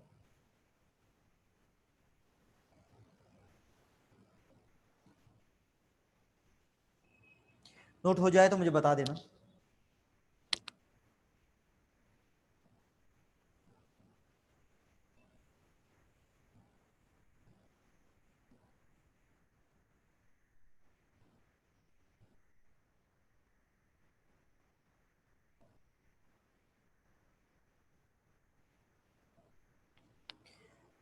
इसका जो डायरेक्ट फॉर्मूला है बेटा यू का, वो अपन डिटेल में डिस्कस करेंगे कहां पर, हीट एक्सचेंजर में, है ना। ओवरऑल हीट ट्रांसफर कॉफिशिएंट क्या होता है वो अपन डिटेल में डिस्कस करेंगे हीट एक्सचेंजर में। अभी केवल इतना समझ लो कि जो हीट ट्रांसफर रेट है उसको यू ए डी टी के टर्म में लिखना चाह रहा हूं, और जो यू है वो ओवरऑल हीट ट्रांसफर कॉफिशिएंट है ना। इसको एक बार नोट करना, नोट हो जाए तो मुझे बता देना।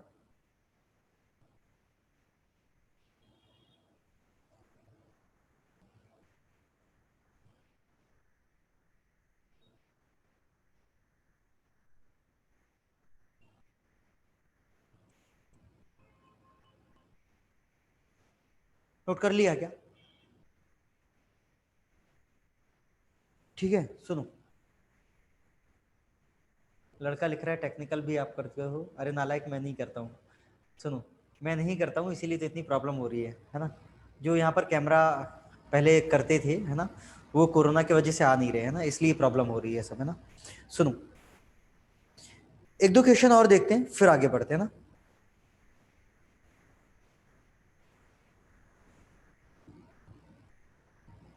एक क्वेश्चन और देखना।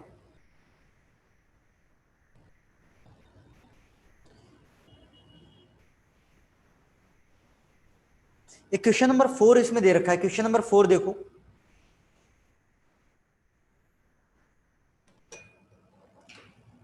एक क्वेश्चन नंबर 4 देखो, इसमें दे रखा है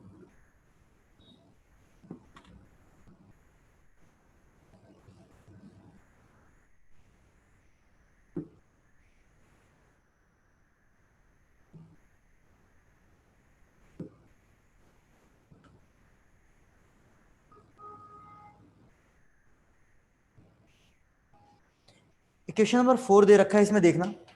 आपको दे रखा है certain material has a thickness of 30 centimetre and thermal conductivity of इतना इतना at a particular instant of the time the temperature distribution with X, the distance from the left side X, ठीक है। टेम्परेचर डिस्ट्रीब्यूशन दे रखा है where X is in metre, calculate the heat flow rate at X is equal to 0, X is equal to 30, is the solid heating up और cooling down. सुनना, मामला कुछ ऐसा है। आपको जो फोर्थ क्वेश्चन दे रखा है,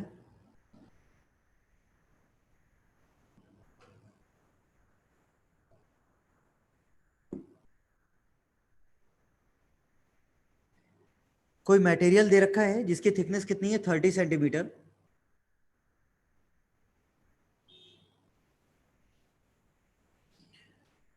थर्मल कंडक्टिविटी कितनी है 0.04 watt per meter degree Celsius, at a particular instant of the time the temperature distribution with the x। इसमें जो टेम्परेचर डिस्ट्रीब्यूशन T दे रखा है वो कितना है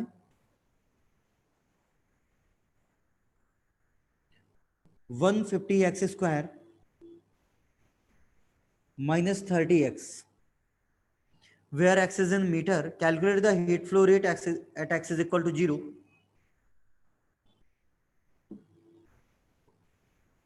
and at x is equal to 30 centimetre. आपसे पूछा है कि सॉलिड कूल हो रहा है या हीट हो रहा है। सुनो, जब भी टेम्परेचर प्रोफाइल दे रखा होगा ना और हीट ट्रांसफर रेट पूछा होगा तो कोई समस्या ही नहीं है। क्यू क्या हो जाता है minus K D T upon D x हो जाता है। तो आप पहले D T upon D x निकाल लो कि D T upon D x कितना है।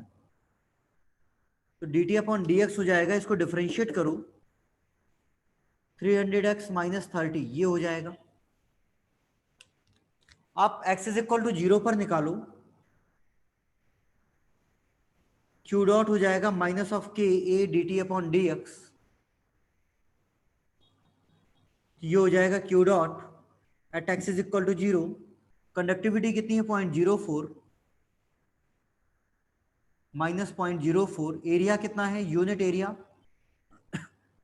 D T upon D X ये है 300x minus 30, X is equal to 0 put करो तो ये 0 हो जाएगा, ये आएगा minus 30। Q dot is equal to कितना आ जाएगा, कितना आ जाएगा 30 इंटू 0.04 करना, ये हो जाएगा 0.4 इंटू 3 0.12 वाट पर मीटर स्क्वायर, ये हो जाएगा हीट ट्रांसफर रेट। सिंपल, ठीक। 1.2 होगा क्या? हाँ 1.2 होगा बिल्कुल। उसके बाद आपको बताना था at X is equal to 30 centimetre, तो आप लिखोगे Q dot is equal to minus K D T over D X. K कितना है 0.04, area is 1 and D T upon D X ये है, X is equal to 30 centimetre मतलब 0.3 put करना, तो ये वैल्यू कितनी हो जाएगी, ये आएगा 300 इंटू 0.3 कितना हो जाएगा 60, 90 माइनस 30 60, और ये हो जाएगा minus of 2.4 watt per metre square Q dot. अच्छा, माइनस का मतलब कि जो डायरेक्शन ऑफ हीट ट्रांसफर है वो क्या हो जाएगी, अपोजिट हो जाएगी। मतलब एक्स इज इक्वल टू 0 पर हीट ट्रांसफर ऐसा है x इज इक्वल टू 0 पर हीट ट्रांसफर है, q dot is equal to 1.2 watt per metre square, और x is equal to 30 centimetre पर माइनस आया है, मतलब डायरेक्शन क्या हो जाएगी, अपोजिट, और डायरेक्शन अपोजिट मतलब अपोजिट डायरेक्शन ये q डॉट हो जाएगा कितना, 2.4 वाट पर मीटर स्क्वायर। आपसे पूछा है कि जो भी सॉलिड है, स्लैब है, वो कूल हो रहा है या हीट हो रहा है, तो जाहिर सी बात है कि यहां से भी हीट आ रही है और यहां से भी हीट आ रही है, क्या हो रहा होगा, हीट हो रहा होगा ना। फाइनली क्या हो रहा है, हीटिंग हो रहा है, बता सकते हैं अपन, है ना। इसको एक बार नोट करो, फिर आगे बात करते हैं।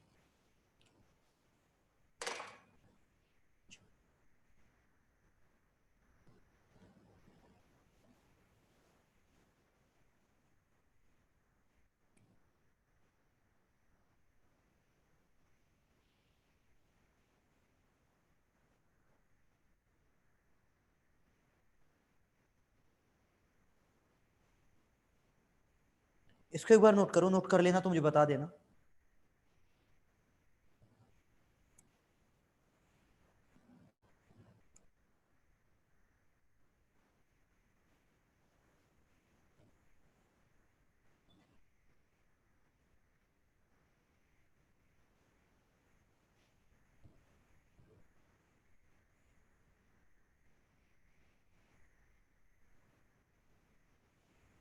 प्रोजेक्ट के लिए कोई भी टॉपिक, कंडक्टिविटी ऑफ मटेरियल की कोई स्टडी कर लो, कई सारे मटेरियल्स जितने हो सकते हैं, है ना, उनकी कंडक्टिविटी की वगैरह की स्टडी, ऐसा कुछ, है ना, देख लो, ऐसा कुछ कर लो, है ना।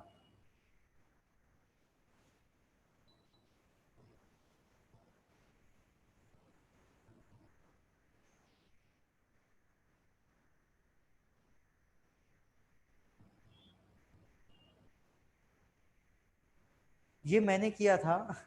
ये बात किसने बताई आप लोगों को?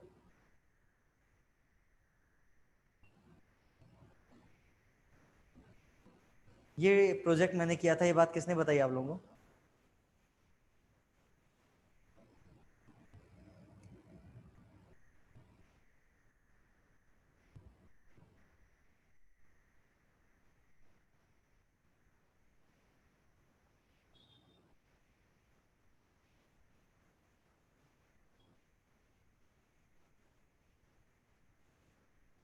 जनरल हीट कंडक्शन इक्वेशन के क्वेश्चंस, बेटा वही तो चल रहे हैं, बात करते हैं अपन क्वेश्चन एक एक करके सब, है ना।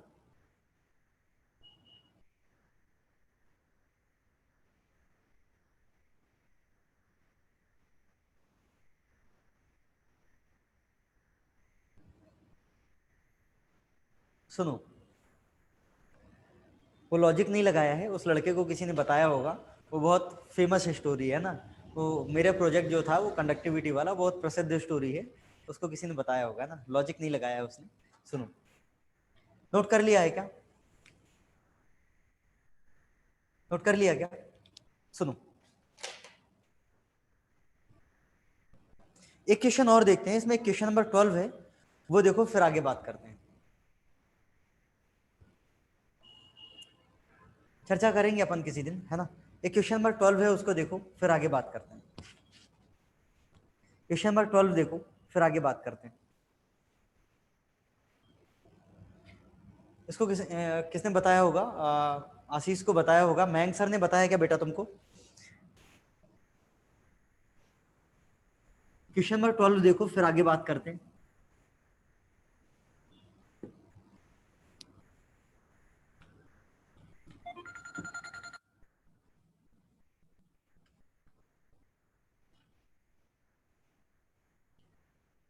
क्वेश्चन नंबर 12 देखो,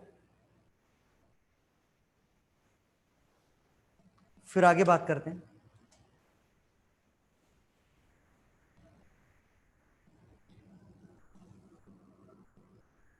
12 क्वेश्चन अच्छा था, देखो आपको दे रखा है, large concrete slab of 1 metre thickness has one dimensional temperature distribution, T is equal to something something दे रखा है, where T is the temperature and X is the distance from one face, ठीक है।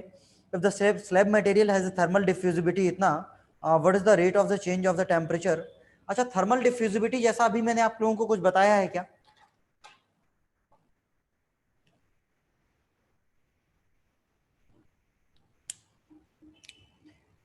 ठीक है।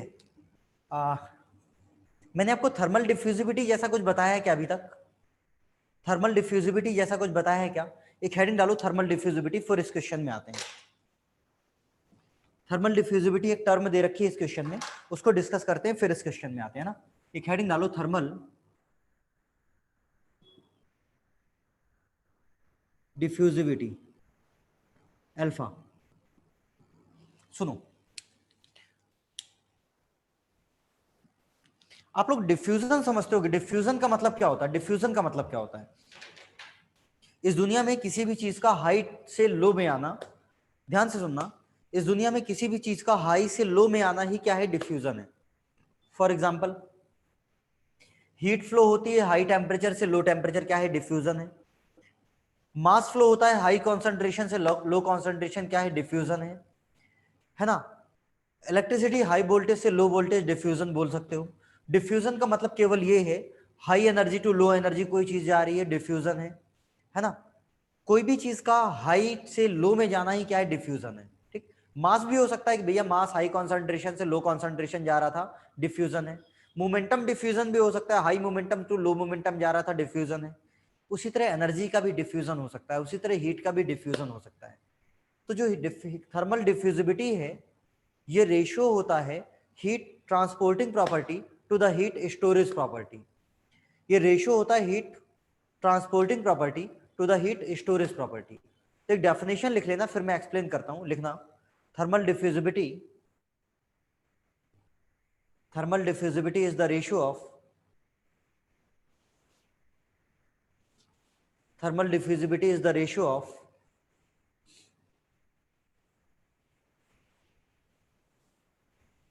thermal diffusibility is the ratio of heat transporting property. Thermal diffusibility is the ratio of heat transporting property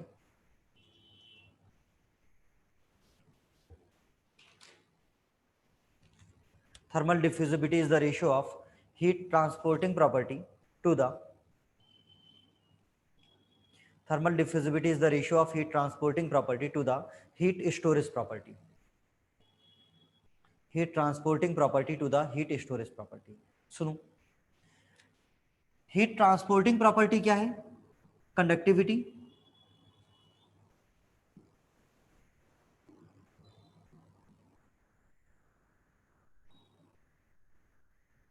heat transporting property upon heat storage property.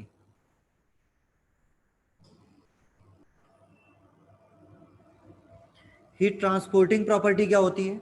जिससे conduction होगा, heat transport होगी, conductivity. Heat storage property क्या होती है? आपको याद होगा, rate of heat storage क्या लिखा था? Rho C D T upon D T. Rate of heat storage क्या लिखा था? Rho C D T upon D T. तो उसमें जो प्रॉपर्टी है जो हीट स्टोर करती है, वो क्या है? रो सी।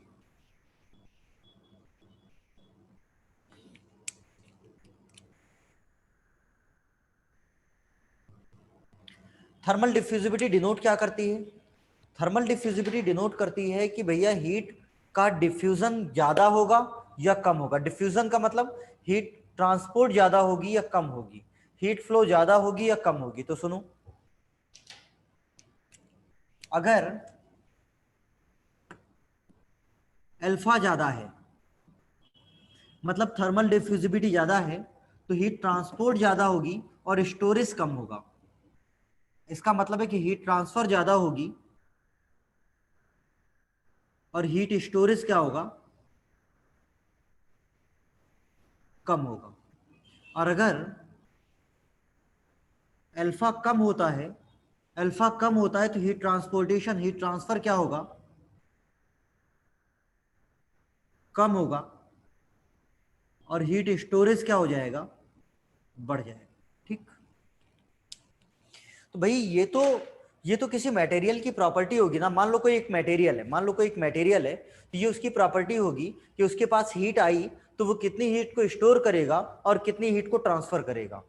तो कोई भी मटेरियल ना तो 100% हीट को ट्रांसफर करता है और ना ही 100% हीट को स्टोर करता है।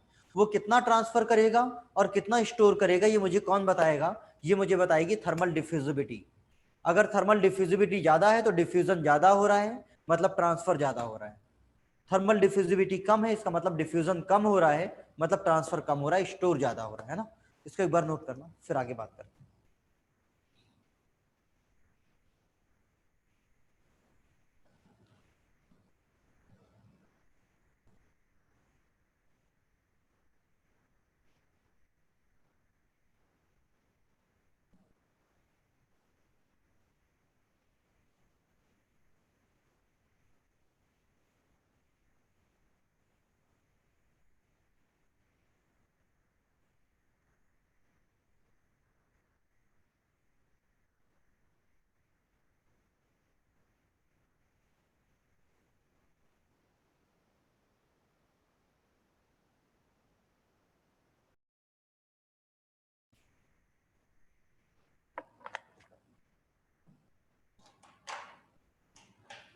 नोट कर लिया ना, नोट कर लिया ना।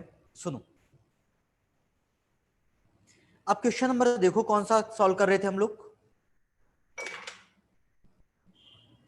अब क्वेश्चन देखो कौन सा सॉल्व कर रहे थे हम लोग।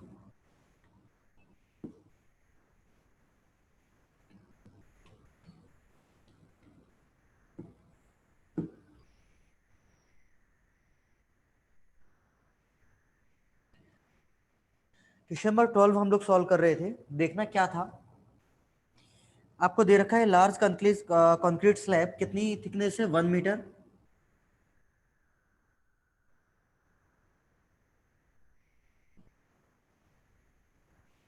आपको टेम्परेचर प्रोफाइल कितनी दे रखी है,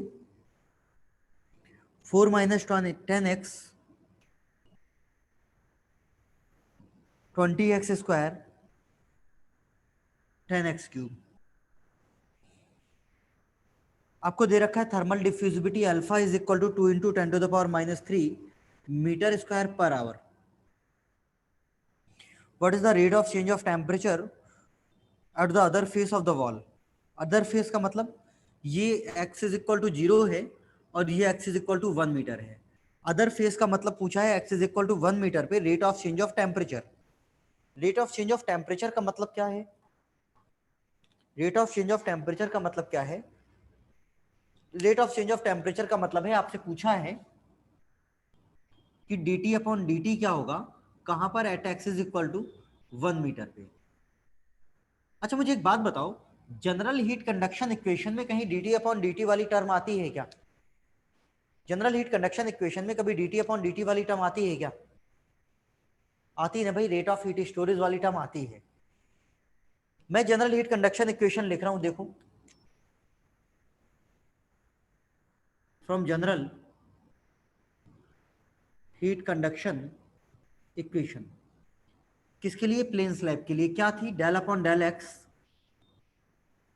k dt/dx।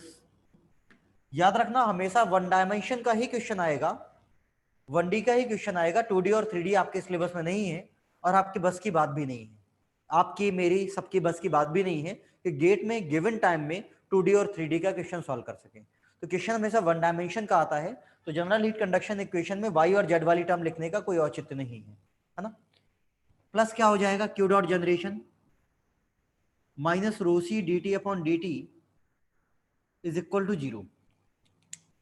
जनरेशन की कोई बात नहीं की है, ये 0 हो जाएगा। ये हो जाएगा डेल के, यहां से कॉमन आ जाएगा, del²t/del x² is equal to rho C dt/dt और del²t/del x² is equal to हो जाएगा रो सी बाई के dt/dt और ये k बाई रो सी क्या हो जाएगा, अल्फा 1/अल्फा dt/dt। मुझे वैल्यू चाहिए किसकी, del²t/del x² की, इसको निकालो, इसको एक बार डिफरेंशिएट करो तो del t/del x हो जाएगा कितना, यहां पर लिख लेता हूं,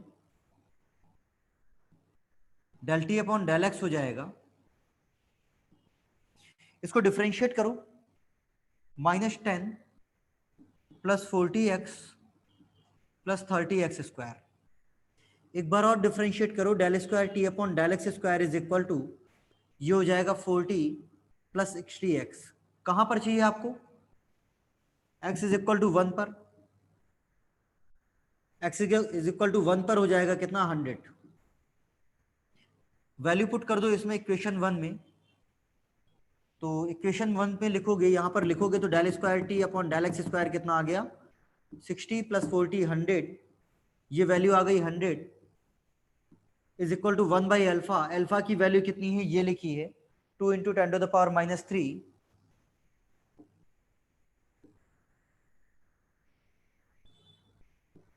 इंटू क्या हो जाएगा D T upon D T.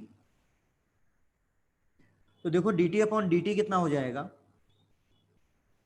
2 into 10 to the power -3 into 100 कितना 0.2 डिग्री सेल्सियस पर आवर। देखो ये बात समझ में आई क्या?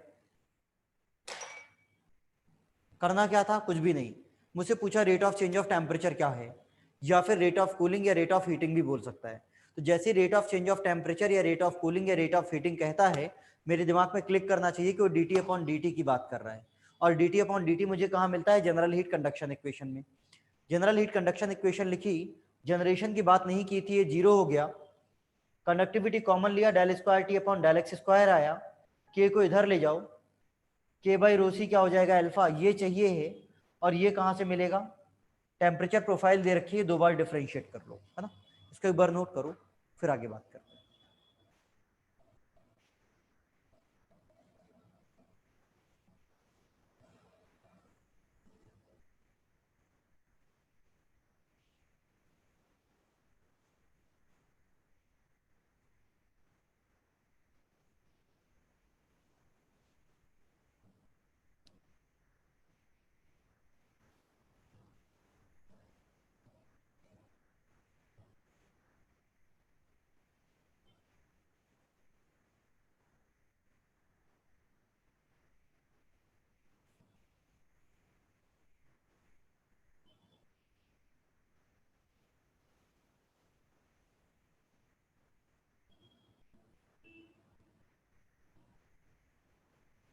आप लिख रहे हो आईईएस में डेरिवेशन ज्यादा दिखे थे, बेटा डेरिवेशन ही आते हैं आईईएस में, है ना। ईएसई निकालना इसीलिए आसान है क्योंकि आप लोग जो क्लास नोट्स में डेरिवेशन करते हो 50% वो डेरिवेशन ही पूछे जाते हैं ईएस में, है ना। 50% क्लास नोट्स की थ्योरी और डेरिवेशन ही पूछे जाते हैं ईएस में, है ना। और बचा 20 to 30% स्टैंडर्ड बुक्स के क्वेश्चन पूछे जाते हैं, जैसे पीके नाग, है ना, वीबी भंडारी, एसएस रतन, इनके क्वेश्चन पूछे जाते हैं। ईएस में कभी क्वेश्चन अनएक्सपेक्टेड नहीं होता, मतलब इवन जिसको अनुभव है ठीक ठाक वो ईएस का पेपर आपको पहले से बता सकता है कि ये पेपर आएगा, कन्वेंशनल की बात कर रहा हूँ, है ना। ईएस में वही आया था, वही आया है और वही आएगा, है ना, कभी चेंज नहीं होती चीजें, ठीक है। बेटा जो कुछ अलग कंडीशन दे देते हैं उसकी प्रैक्टिस करनी होती है, वो उसमें कोई बड़ी बात नहीं है, हो जाता है, आसानी से हो जाता है ना, ठीक है। इसको नोट कर पाए क्या?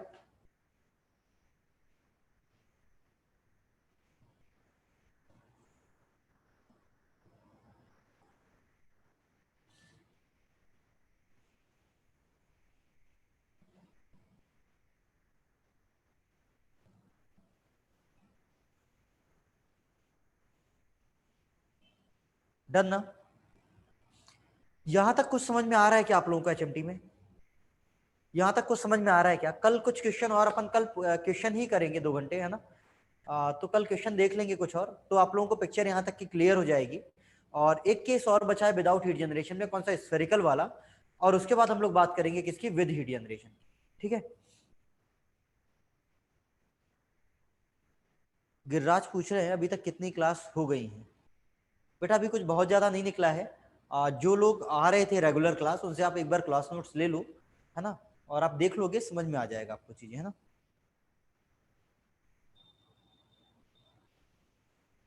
ठीक है, मेरी एक बात सुनो 2 मिनट, कुछ क्वेश्चंस हैं, आप लोग क्या करना, जो प्रीवियस ईयर कंडक्शन के क्वेश्चंस हैं, आपके जो केमिकल और मैकेनिकल वाले दोनों लोग हैं, प्रीवियस ईयर जो गेट के क्वेश्चंस हैं वो एक बार देखते जाना, है ना। और इस पीडीएफ के जो क्वेश्चंस हैं, इस पीडीएफ के जो क्वेश्चन हैं और जो ये कन्वेंशनल मैंने आपको भेजा हुआ है, वो मैं कल क्वेश्चन करेंगे अपन 2 घंटे, तो मैं आपको आगे बताता जाऊंगा कैसे कैसे करना है, तो आपसे बन जाएंगे, ठीक है।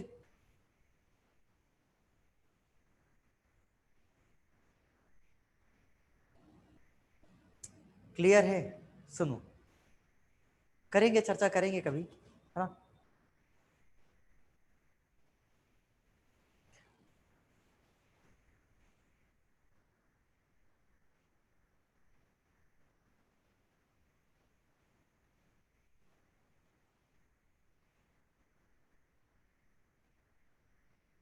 ठीक है, यहां तक क्लियर है? यहां तक क्लियर है बातें? सुनो, एक दो क्वेश्चन है, आप घर में ट्राई करना। मैं पीडीएफ वाले क्वेश्चन सेंड कर रहा हूं। एक जो पीडीएफ थी ना जिससे मैं क्वेश्चन करा रहा था 73 और 74, 2 मिनट सुनो फिर चले जाना। बेटा पीडीएफ नोट्स हैं क्या जिसमें सॉल्व हो? सुना दो स्टोरी। अच्छा कहानी पूछ रहे हो? नहीं बेटा, कुछ वो अराजक कहानी है, मैं इस प्लेटफॉर्म पे खड़े होकर के आप लोगों को सुना नहीं सकता हूँ उसको, है ना, कुछ, है ना, आप समझ रहे हो? ठीक है सुनो।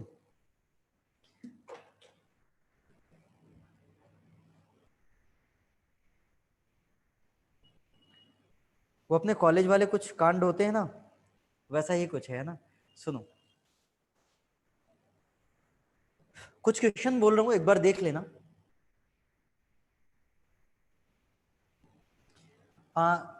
पीडीएफ कौन सी, जो पीडीएफ जिस पीडीएफ से हम लोग क्वेश्चन कर रहे थे उसमें क्वेश्चन बोल रहा हूँ, कुछ देख लेना। एक तो क्वेश्चन नंबर पहला देख लेना,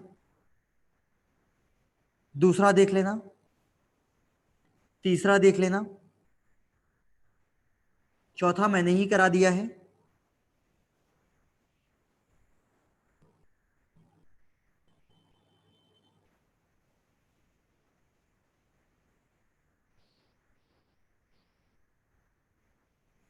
पांचवा देख लेना,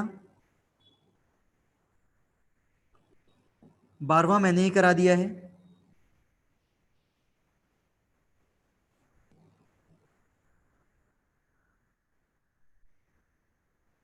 ठीक है। इसके बाद जो पीछे दे रखे हैं एडमिनिस्ट्रेटिव सर्विसेज वाले और ईएस वाले, उनमें से देखना 73 मैंने करा ही दिया है, 74 मैंने करा ही दिया है। उसके बाद देखो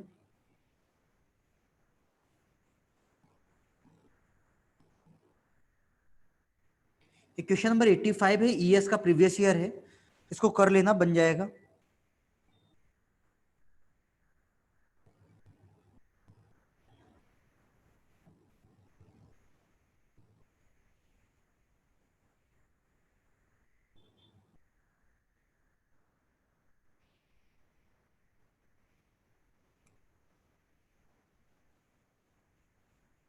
एक क्वेश्चन नंबर 94 है, इसको ध्यान से देखना है ना। 94 एक क्वेश्चन है, ये अच्छा है, इसको देखना है ना, नहीं बनेगा तो मैं करा दूंगा, ठीक है, ठीक है।